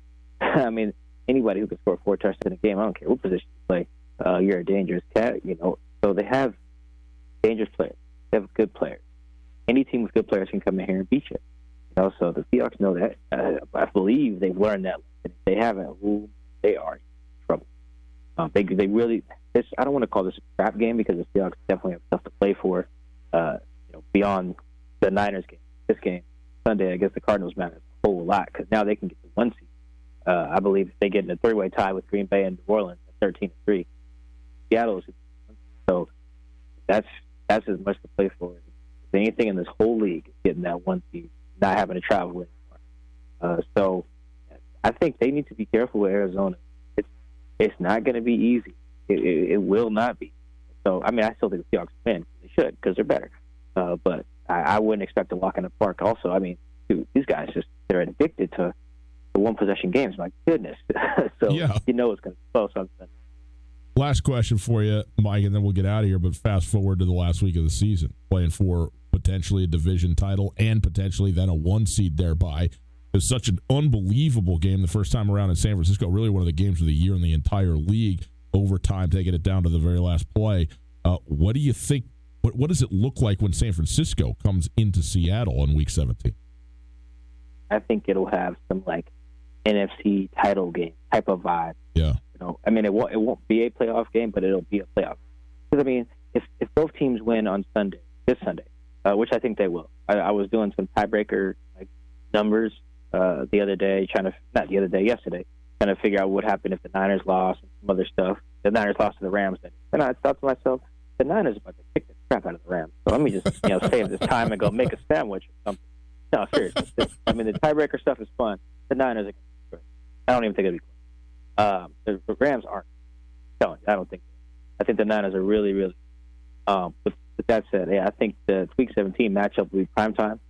I think they'll flex it in, and I think that it's going to have a playoff vibe because if it's for the 1 seed, like I think it'll be, you're looking at the difference between the 1 seed, right, never having to travel unless you go to Super Bowl, and you get a week off, versus going to like Dallas 6 days later. Yeah, that is correct. That's your whole season. I don't care how good these teams are. I don't care if you're a 12-4 place team.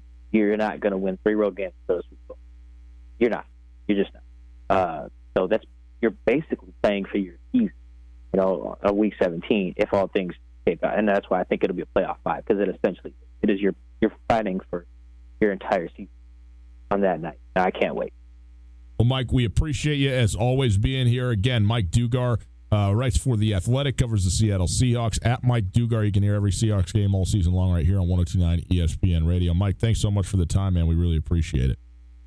Oh, no problem at all. Thanks for having me. You got it. Mike Dugar, always. Usually on Fridays around here, but Friday was a big day in the state of Montana last week, so we brought Mike in on a Monday and kind of looked back at the big win there for the Seattle Seahawks. Tootell and Nuanez, 102.9 ESPN Radio. That's WX Montana Television. We'll take a break. We'll come back. The legacy of the Montana Grizzlies football team in 2019. What is it? What do you think about it? How should we look at this? We'll try and talk through some of that stuff next.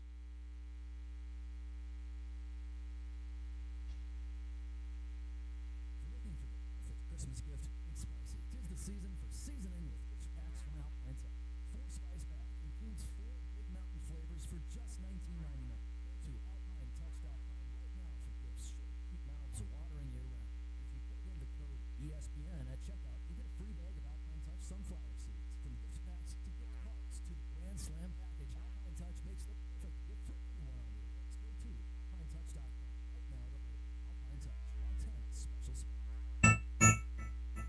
'Tis the season for a festive holiday feast at the Montana Club with mouth-watering dishes like our cranberry brie walnut tarts and pork Diane, or savor our Chardonnay salmon or blackened shrimp fillet. Be sure to wrap up your celebration with our decadent pecan rum raisin cake, all available for a limited time only through January 5th. See the full menu at montanaclub.com. Happy holidays from all of us at the Montana Club on Brooks and North Reserve, Missoula. Montana, we know shopping local matters. And you may think you'd pay more for the quality and customer service that comes with it, but not at Selway Armory. Selway Armory, locally owned, with knowledgeable specialists that can answer your questions. In addition to the expertise, though, Selway Armory also has a bigger selection and lower prices than the box store. When you're in the market for firearms and accessories, save money with the experts at Selway Armory. Selway Armory, 2825 Stockyard Road, Unit 6, and online at selwayarmory.com. There's a saying, opportunity never knocks twice. When you're ready to take advantage of your next opportunity, look to your local bank. Opportunity Bank of Montana. Opportunity Bank offers options for mortgage loans, small business loans, equipment financing, agriculture, and more. Our experienced team can provide solutions to help you welcome your next big opportunity. There's nothing like the feeling of progress. So let's get started today.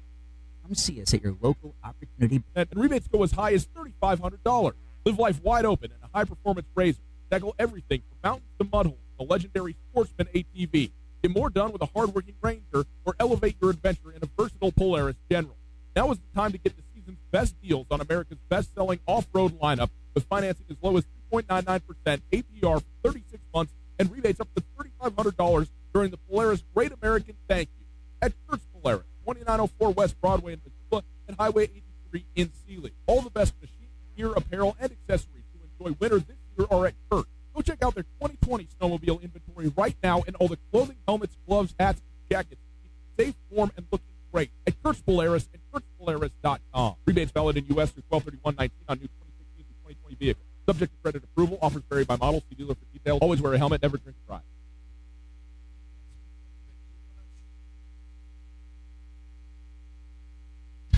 The Montana Grizzlies season comes to a close. The Montana State Bobcats move on to the national semifinals in football. Here's your 102.9 ESPN Sports Center. The fifth-seeded Montana State Bobcats stuffed Austin Peay using a bruising offense led by sophomore tailback Isaiah Ifanse and a suffocating defense that did not allow a rushing yard on their way to a 24-10 win on Friday night in Bozeman.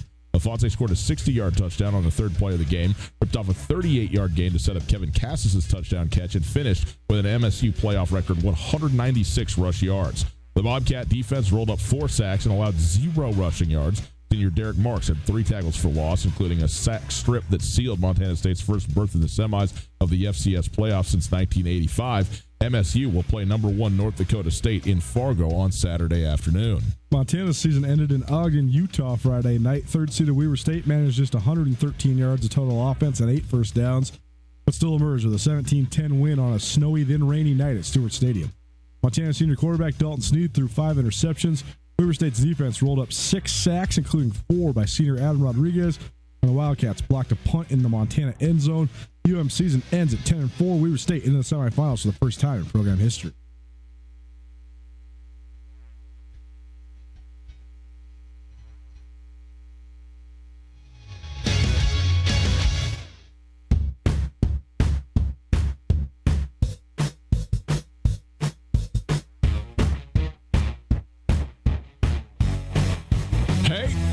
How's it? Tootell Nuanez, 102.9 ESPN Radio, SWX Montana Television across the state. Happy to be with you on this Monday evening. Trying to fast forward. About to tell you about Friday, though. Thanks for being with us. We're broadcasting live from the Kurtz Polaris studios. Kurtz Polaris at 2904 West Broadway, Missoula Highway 83, and Sealy online at KurtzPolaris.com. You can find us on the World Wide Web as well, 1029ESPN.com. You can go there and listen live on the stream. The stream available all the time, and it's there thanks to Opportunity Bank, your local bank, your opportunity.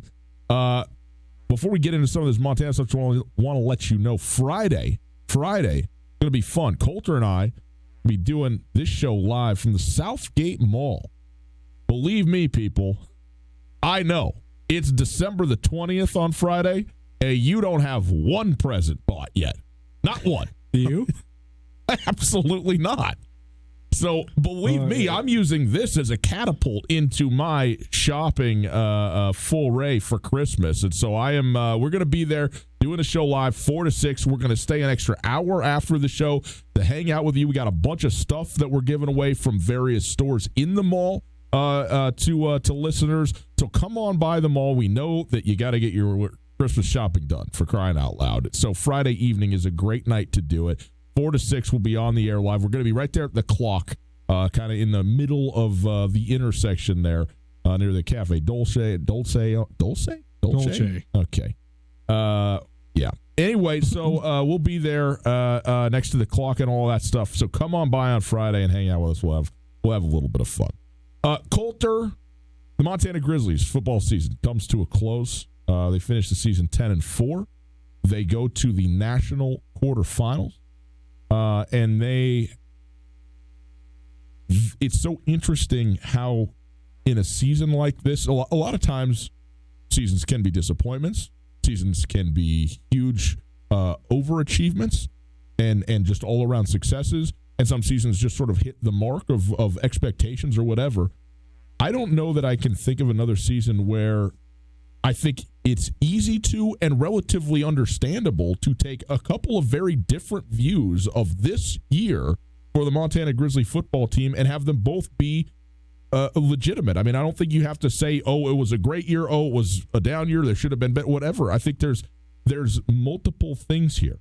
We talked about this off the top. If you're going to talk about the Grizzlies in the scope of the second year of the second Bobby Houck stanza, where they were when he took over, both in terms of the program itself and how the team was built, to where they are now, they have exceeded expectations, and this senior class has been outstanding in getting them to a point. I think this coaching staff has done a great job to get to 10 wins, a national quarterfinal, a bye, and a seed in the playoff.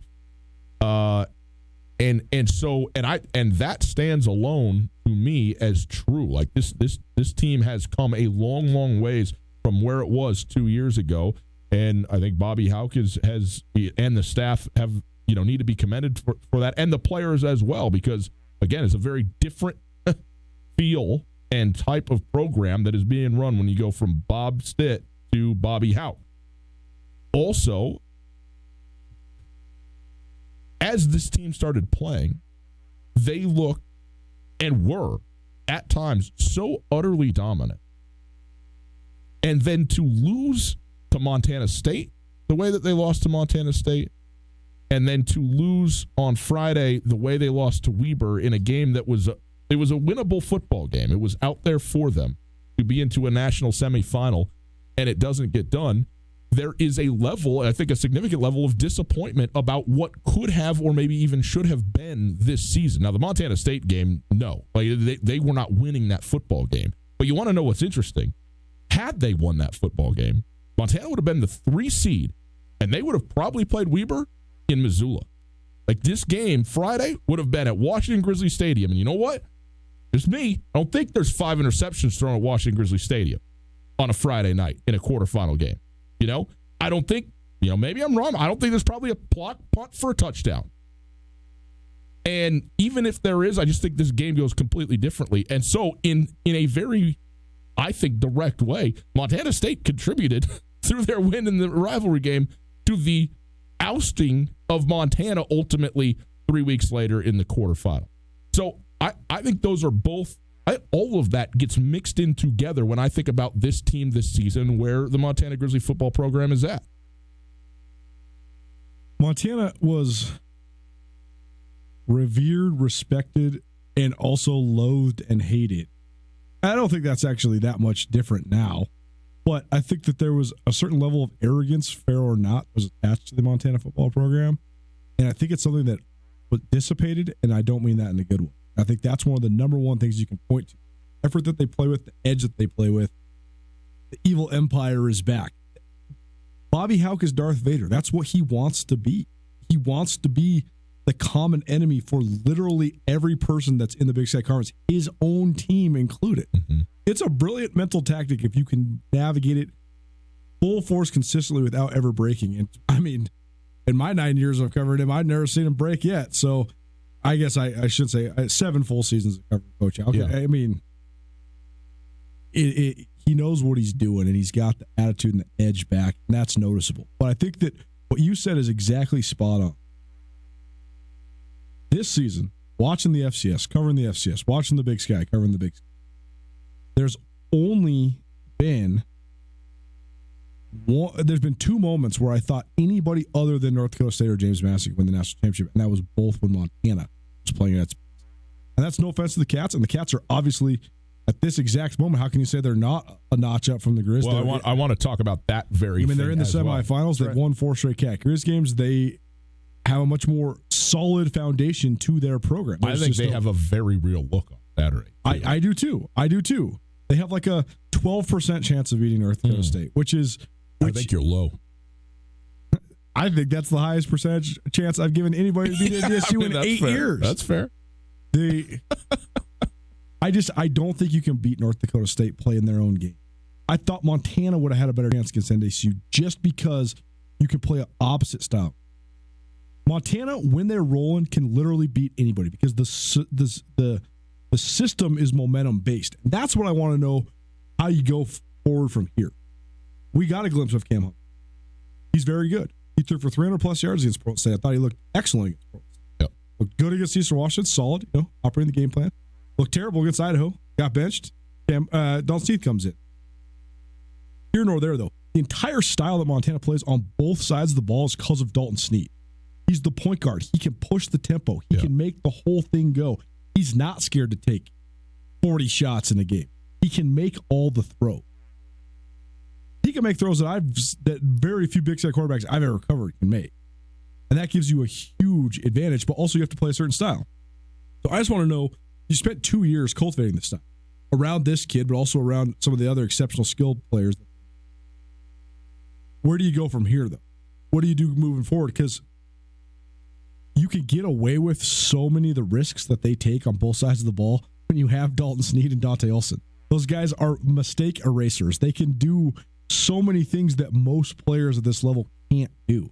So I'm just so interested to see if they can continue to, because it's not like it's a plug and play system right now. The stuff that Montana was doing, Bobby Hauck's first tenure, it was plug and play. You can just find another running back. And is he going to be as good as Lex Hilliard? I don't know. But he can produce just like Lex Hilliard as long as you recruit on the offensive line at the same level. You know, there's so many different places where the next guy up at inside linebacker used to be different than what it is now. Things they do with Dante Olson is just so broad. Right. And Jace Lewis is a great player. I just don't know if he – I'm not even going to say I don't know. He can't. No one can. No one can do what Dante Olson can do. He plays gap to gap to gap. I mean, it's silly, the scheme that they built for him. Here's the thing, though. This happens. I mean, this is the nature of college football. Oh, it totally where guys is. roll through and graduate, and you have all. But do you know what I'm saying about this? Do you know what I'm saying about the styles, though? Yeah, I do. And like right now in Montana State, you lost Tyrone Faunono, Tucker Yates, and Zach Wright. Yeah, and you just put new guys in those spots, and they're just as productive because of the system. This system, it's so built around the stars. I just don't know if you, especially on defense, I don't know if you can run the same stuff without Dante Olson. But here's the thing. I don't know that they want to. Maybe they do or maybe they don't, but I think that Bobby Hauck and the staff did a really good job of building a system that they had to build given the people that were here and that were good, the seniors, juniors, and seniors that they inherited to play to their strengths. And it's probably not the system that Bobby Hauck, when he goes to sleep at night and dreams about the perfect style of football that he wants to implement, that it's this. Even though they were outstanding with it to the point of being the number 6 team in the nation when it was all said and done and going to, the national quarterfinal. So that evolution, I think, just takes on another thing. And look, in a sport that now, it used to be, Coulter, what is your identity? Who are you going to be? And there's teams that are like that and that do that. And you need to be that. I mean, certainly, I would say both of these teams have, Montana and Montana State, have an identity about what they do. But also, every single week, you build a whole new game plan for whoever your opponent is. And you certainly, got to have the things that you do and that are clutch to who you are. But I don't think it just has to be as rigid as that when you go, especially from one year to the next year. I mean, who knows who's going to transfer? What do we know that Bobby Hauck's going to do? He's going to get some drop-down guys. He's going to get some transfers. He's going to have some kids that are young kids playing up, and it's going to be a full competition. And there's plenty of guys who are still on the roster right now that were getting playing time, a lot of it this year, that may well not be playing very much next year. And who knows where those guys are going to come from. I mean, Adam Eastwood was the starting running back, the guy on this team a year ago. There was nobody else behind him as far as we could tell. This year, I mean, what do you have, 5 carries in the season or something? I mean, he was down the list. And who knows what is going to happen at linebacker? Is Dante Olson coming through those doors next year? Absolutely not. Why? Because nobody is Dante Olson. But somebody's going to be there, and they're going to have, I think, I think they have a chance to be excellent on their defensive line, improved in the secondary potentially. And so, I don't know where this is going to go. I think that this is just a reality of what it is to be a college football team. Yeah, I'm so interested to see because, again, the first 7-year tender under Coach Hauck, they were running so much more simplistic schemes. It was all about just being bigger, stronger, and tougher than you. Yeah. Straight up. It's not about like all this crazy stuff. Like Craig Paulson's defense is, I mean, my brother used to say, there's one call. You're running base, and you're just playing hard. Yeah. How are you going to get to the passer? That guy's going to win. How are you going to stop the run? That guy is going to win. That's it. And so I wonder how they adjust. But I do think that that's they will. What they want to get to, probably. Probably, right? Yeah, totally. They can. I also think that one thing that has gone, I think, undertold, and I think that Coach Houck and his staff, for that matter, deserve a ton of credit for, is that Bobby Houck is way more flexible than he was back then. He was so rigid back then. You could be, though, because you had so much talent. But now, I mean, they did build the scheme. I mean, the defense has evolved to mitigate for the fact that they got 2 receivers playing corner, that they got a bunch of tweeners playing safety that are all good players, but like, what is Josh Sanders' true position? Yeah. There is no true position for a 5'8", 155-pound guy in Robbie Houck, and they made one for him. He's an all-league player. Right. So they deserve exponential amount of credit for that, for being flexible. But the other thing is, I'm just so interested to see Coach Houck's program is a developmental program. It was never about who's walking through the door. It's about who's coming back from winter conditioning, and you're like, who's that guy? Mm-hmm. Nobody ever thought they were going to be able to recruit another Andy Pedic or another Tim Bush. And then they got some skinny kid from CMR named Mike Murphy, who was 210 pounds and a laughingstock early, and then has 12 and a half sacks off the bench as a sophomore. And you're like, whoa. And all of a sudden, he's got 40 sacks by the time his career's done. No one ever thought. McCroy Bierman was like laughable how much of a tweener he was. He couldn't play any position. He was the stiff, robotic, slow outside linebacker. And then going into his sophomore year, he comes back, he weighs 255 pounds, and you're like, who is this guy? And then all of a sudden he goes and wins the Buck Buchanan Award. So developing those guys, I think it's easier to then plug them into a more simple system. So we'll see how they adjust. I really think that's going to be really fascinating. But, I think you're right. Analyzing this Montana season and where this program is at is so interesting, because I think that they were the first ones that believed that they were going to be better than everybody thought. And it only took about 3 weeks for us to say, wow, okay, they are way better than we thought too. I just don't know where you go from here, though, because on one hand, you could honestly say that this was a giant missed opportunity. Because you're not going to have Dalton Sneed, with the exception of Craig Oaks, is the best quarterback Bobby Houck has ever brought to Montana. And I know his career ended in lackluster fashion, but it's really unfortunate the injuries Montana suffered down the stretch too. Because let's say they really do have Sammy Akem and Samari Toure going in the playoffs. Right, you're scared. By the way, that catch on Friday night from Toure to get him to the 3 to set up the 1 touchdown.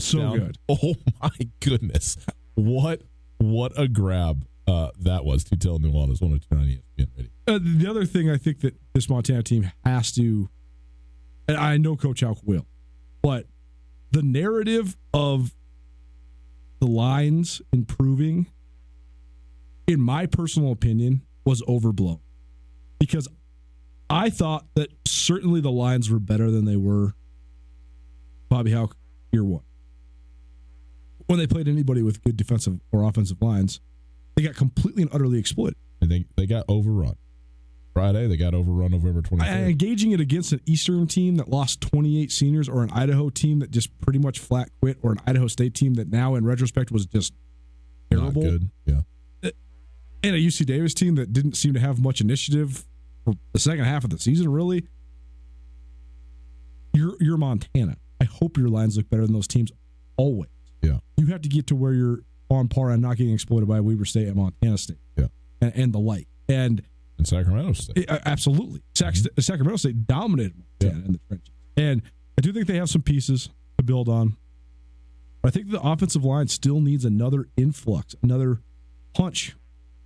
Are you really going to get a second-team all-league performance from the next center? I don't know. Cy Sermon played above his pay grade more than anybody on the team this year. And I just think you have to get to the point where you don't have guys where the other team can game plan and say, okay, we're attacking this guy. The dominoes will fall behind him. But, I mean, they've lost games in the last 2 years because of just being able to line up an elite pass rusher over their tackles. Gangbusters.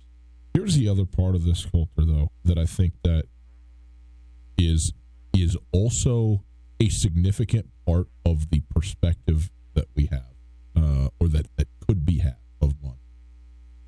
And that is that definitively at this moment, Montana State is the better.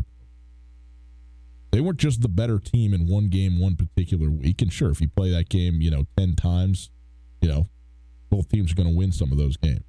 But They are the team that beat Montana last year, knocking Montana out of the playoffs entirely, and they punched their ticket to go to the playoffs. This year, same thing happens in dominant fashion. They both go to the playoffs, both have a bye, but one team is going to the national semifinal, and the other team is done. And during Bobby Hauck's entire tenure, the first time, Montana was never close to behind Montana State when it came to who was the better program in the state. And that's such a big deal in the state of Montana.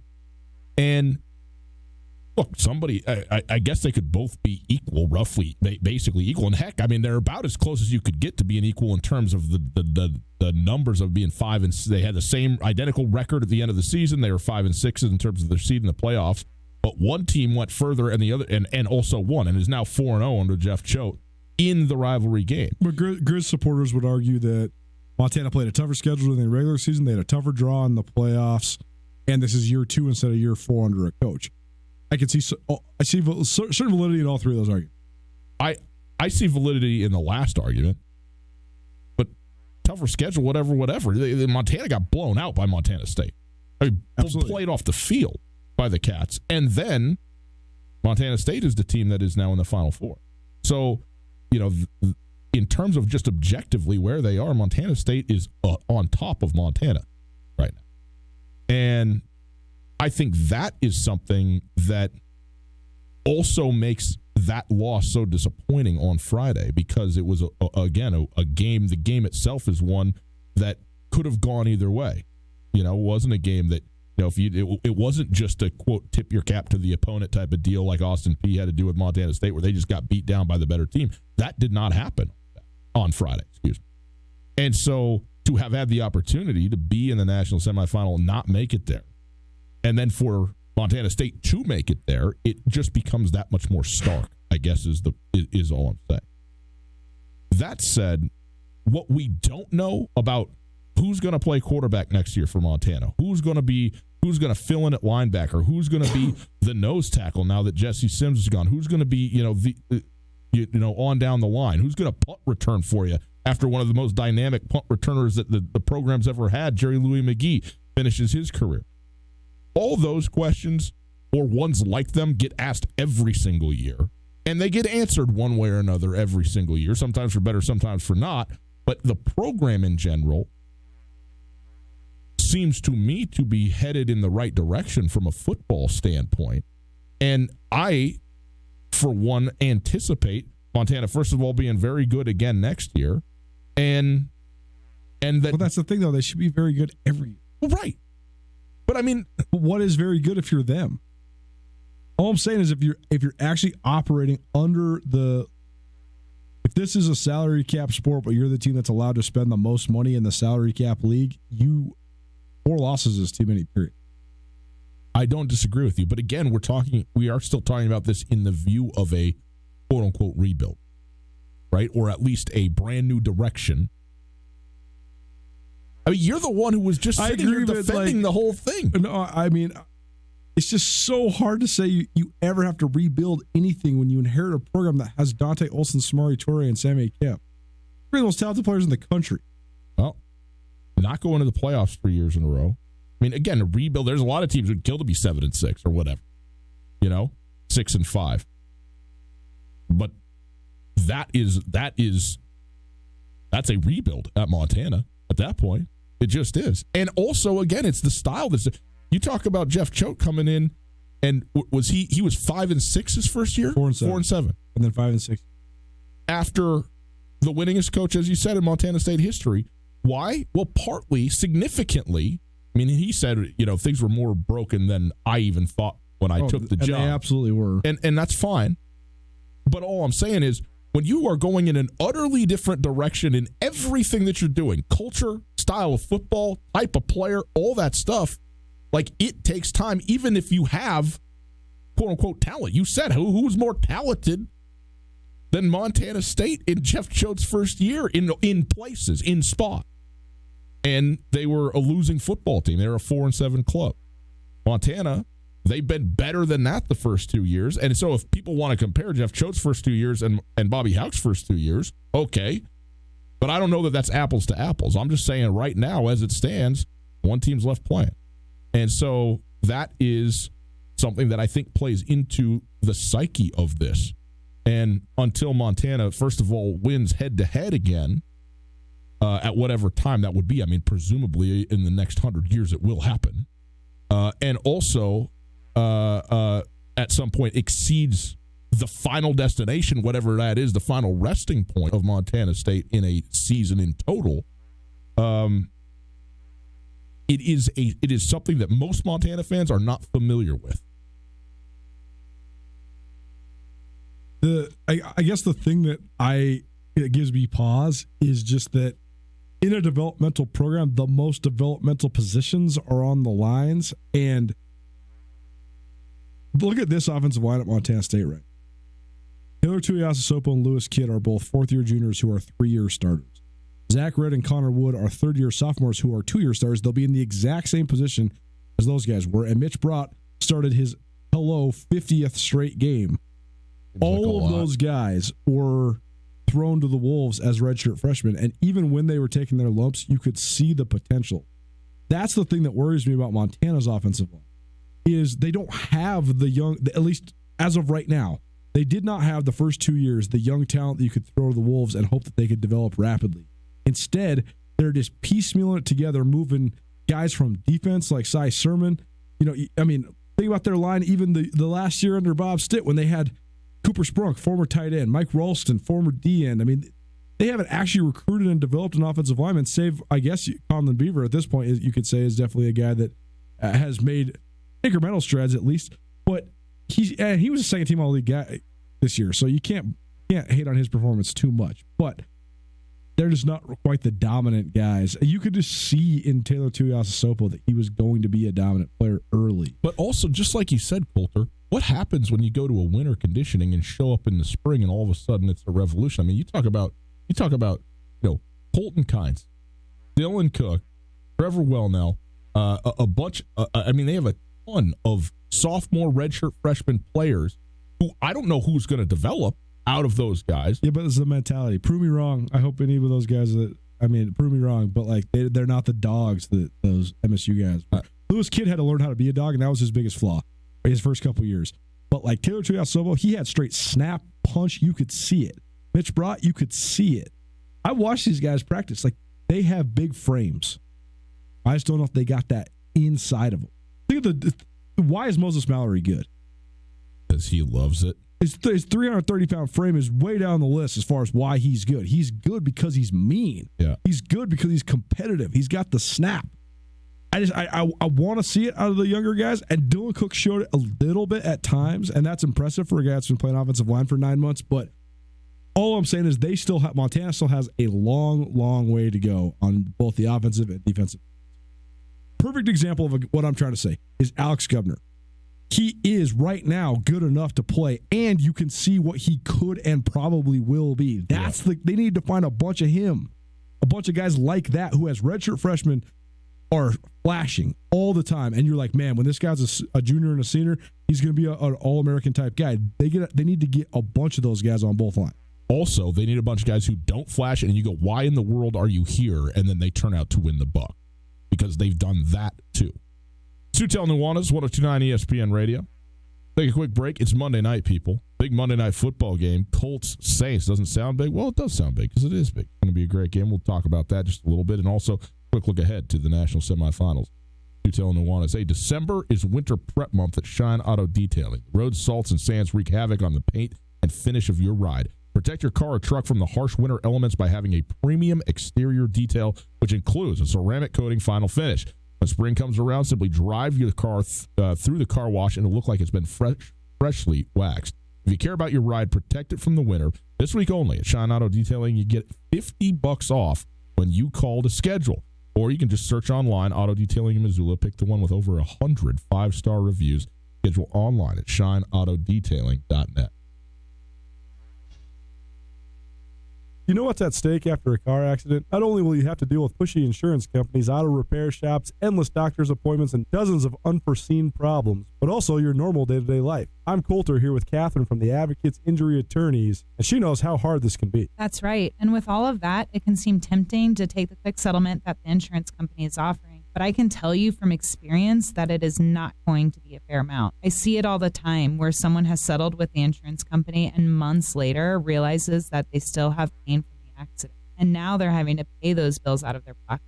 I don't want that to happen to anyone. So what should our listeners do, Catherine? Give us a call and discuss your situation with an attorney. The call is free and we'll gladly talk about your situation with you.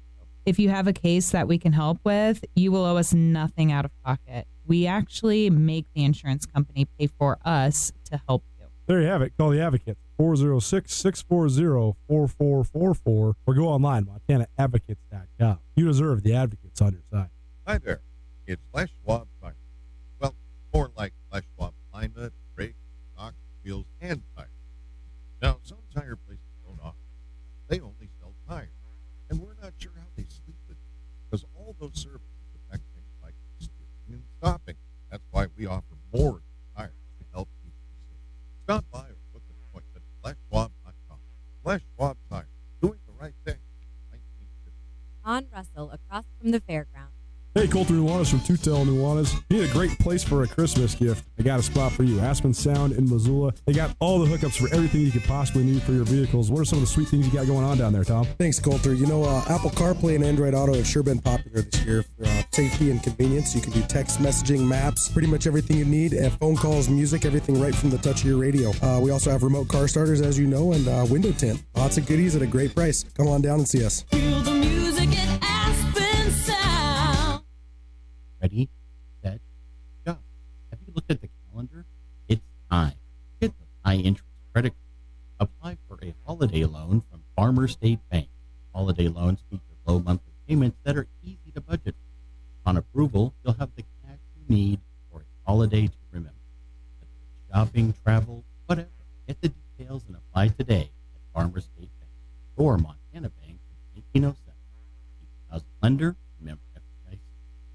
Local Missoulian Hokato Eastman is in urgent need of a new automated wheelchair. His current chair is very old and causing life-threatening pressure sores. Hokato's dream chair would allow him to be more independent and to stand for the first time in 20 years. Please help Hokato gain dignity, health, and quality of life. We hope that you sincerely consider giving money to this worthy and essential life-saving cause. Stop by the Hope Center or find his GoFundMe campaign at thehopecenter.us/wheelchair to donate. Let's get Hokato this chair, Montana.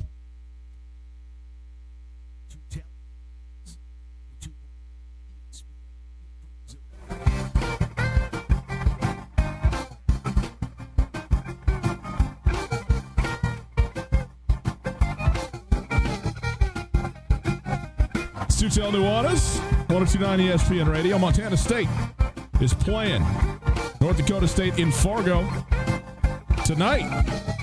That's right. Don't miss it. It's Tootell Nuanez broadcasting live from the Kurtz Polaris Studios. Kurtz Polaris at 2904 West Broadway in Missoula, Highway 83 in Sealy, online at kurtzpolaris.com. If you miss anything in the show, check it out on the podcast. Podcast available wherever you get your podcast. It is available thanks to the Wingate by Wyndham Hotel. Go check it out wherever you get it. Rate it, review it, do all that. We appreciate it. We are on the social medias, people. The station on Twitter and Instagram at 1029 ESPN. Great stuff there. At 1029 ESPN. Go follow there. At Skyline Sports MT and at Gus Tootell on Twitter if you're looking for us. You did not mishear me. Montana State is playing at North Dakota State tonight. Men's basketball. How about that? Same week, same teams, same location. The Bobcats 6-3 though on the season in men's hoops. They are at NDSU. That game tipping off just at the top of the hour, about 8 minutes from now. And then also the Grizzlies. They're on the road, going back to a high major school. The Oregon Ducks. Ducks are ranked number 8 in the nation right now. Brand new AP poll out. They just beat number 5 Michigan in Ann Arbor. So the Ducks are a very good team. The Grizzlies play in Eugene at 9 p.m. Mountain Standard Time on Wednesday evening. So you can get a little basketball going your way that way. Coulter, North Dakota State hosting Montana State. James Madison hosting Weber State. who's got a better chance of pulling the upset of the two Big Sky Conference schools who are underdogs in these games? Oh, Montana State, no question. I think Weber State has 0% chance. Whoa! I think Weber State will get destroyed. I shouldn't say that, actually. Weber State, it's hard to destroy Weber State. Actually, that's why it was so shocking when Montana did. I just think that Weber State, they just don't have enough firepower to keep up with James. James Madison has so much firepower on offense. Do. Yeah, they're but James Madison is really athletic on defense. They got the best pair of defensive ends this side of Weber State, honestly. I mean, talk about defensive end play. You're going to have probably 4 of the 10 best DNs in the country in this game. Yeah. I mean, these two schools have the best pairs of DNs. I mean, you got the kid who's a finalist for the Buck, and then you also got Jonah Williams and Adam Rodriguez at Weber State. So I just think it's a bad matchup for James Madison. I mean, Ben DiNucci's been great. Yeah. Pitt dropped down at quarterback for James Madison. And I also think that Weber State, Josh Davis, give him a ton of credit for coming back in the game, but he got rocked against Montana. I mean, it looked to me like he got his bell rung and hurt his knee when he got carried off. I couldn't believe when he came back in. But they're just not that. Weber's not that healthy, and we'll see though. I mean, if they could make it ugly, they got a chance against anybody. I just don't know if you can make it ugly going all the way across the country. Here's the thing: they already went toe to toe with James Madison in the playoffs. A game that they would have, should have, could have. Now that's 2 years ago, a long time, but plenty of players on this team were in that game. Certainly, the coach was in that game, and so I think that they're going to carry maybe more confidence than otherwise they might. True. How about the duality of the rematch? Yeah. Probably the biggest measuring stick and hardest look in the mirror situation that the Cats have had to face in the last 2 years was getting destroyed at North Dakota State. And a lot of people, Cho freaked out after that game. I mean, you talk to guys on his staff, he went nuts. He thought that they were not as overmatched as what their performance was. And it led to a lot of moves. And I mean, I really think that the move to force out Ty Gregorak and bring Kane Ione back was sparked by the North Dakota State game. What's so interesting, they get another shot now to actually truly measure how much better they've gotten. Weber State gets another shot to truly measure the progress that they've made as a program after losing by 3 points to, at that moment, the number 1 team in the country in the 2017 quarterfinals of the playoff. Well, and how about this, too, for cementing the conference when you talk about North Dakota State, James Madison, 1-2, like you'd expected in the semifinal, and then 2 Big Sky teams being the other 2. So, that's good as well. It's a great conference, the FCS level. Culture tonight, Monday Night Football. Saints, Colts. The Saints are a 9-point favorite tonight over Indy. Who do you like? I got myself a fantasy football nightmare. Uh-oh. I got the number 1 seed in both my leagues and 2-week playoffs for one of the leagues. I'm down 25 points. I just got Marlon Mack to go. So I'm in it. It's not likely, but I'm in it. On the other, but in my other league, I got Michael Thomas, and the other guys got Marlon Mack. So basically, I am going to win or lose because of Marlon Mack. You know what this is going to be? Yeah, it's a 2-loss scenario for you. I got the Saints, baby, in the Superdome, winning by double digits. Lay the points. Take New Orleans at home over the Indianapolis Colts. Yeah, I probably got the Saints as well in the Superdome. For the record, I'm going up against Alvin Kamara and Drew Brees, so I think a big night out of Taysom Hill is what I'm expecting tonight. Troy Anderson? Best comp in the league. Boys and girls, fun to be with you. Enjoy your Monday evening. Enjoy Monday Night Football. We'll be back with you tomorrow. Tootell Nuanez, 102.9 ESPN Radio, SWX Montana Television. Plans that we made, walking in a winter. No matter how far you may go, there's always one just down the road. Town Pump, pump it up. Whether you need energy to get you going or a little relaxation to wind you down, Town Pump has it. Red Bull Energy 12-ounce, 3 for $7. And Keystone 15-pack, $8.88. There's a Town Pump right down the road from you. Town Pump, right down the road. Pump it up. Oh, yeah. This is Mike Nugent with Berkshire Hathaway Home Services. Berkshire Hathaway provides Western Montana with full-time real estate professionals for you whenever you need us. Our reputation as the state's most knowledgeable and available real estate group has helped build unmatched trust in the Garden City and statewide. If you have been thinking of making a real estate move in the short or long term, give me a call. No pressure, no expectations. Just professional opinions and service at whatever pace you are comfortable. Give me, Mike Nugent, a call today, 531-1802. And remember, every question is good to ask. Have you been in an accident and have no idea what to do? I'm here with Catherine from the Advocates Injury Attorneys. Unfortunately, people are injured in accidents every day, and dealing with the insurance company can add even more pain to an already bad situation. That is where hiring the advocates can help. Let us guide you through the process and take on the hassles for you so you can just focus on. If you've been injured in an accident, give the Advocates a call, 406-640-4444, or online at montanaadvocates.com. The Advocates are on your side. The biggest season in sports is shifting into overdrive, and the Desperado Sports Tavern has the fuel you need to make it to the finish line. By now, you've heard that the Despo serves the best wings around, but did you know they have a full menu with burgers, nachos, chicken strips, sandwiches, cheese sticks, and even steaks? Fill your tank, then wash it down with an ice-cold beverage or two. Keep your head in the game with 32 HD TVs and room for the whole crew. The Desperado Sports Tavern on South Russell across from the Y. Registration for Kiwanis basketball is open now through December 18th. Kiwanis basketball gives middle school boys and girls an opportunity to compete on the basketball court in an environment that is fun and promotes good sportsmanship. It is a free program that is supported through the fundraising efforts of the Kiwanis Club of Missoula. Visit MissoulaKiwanis.com for info and to register.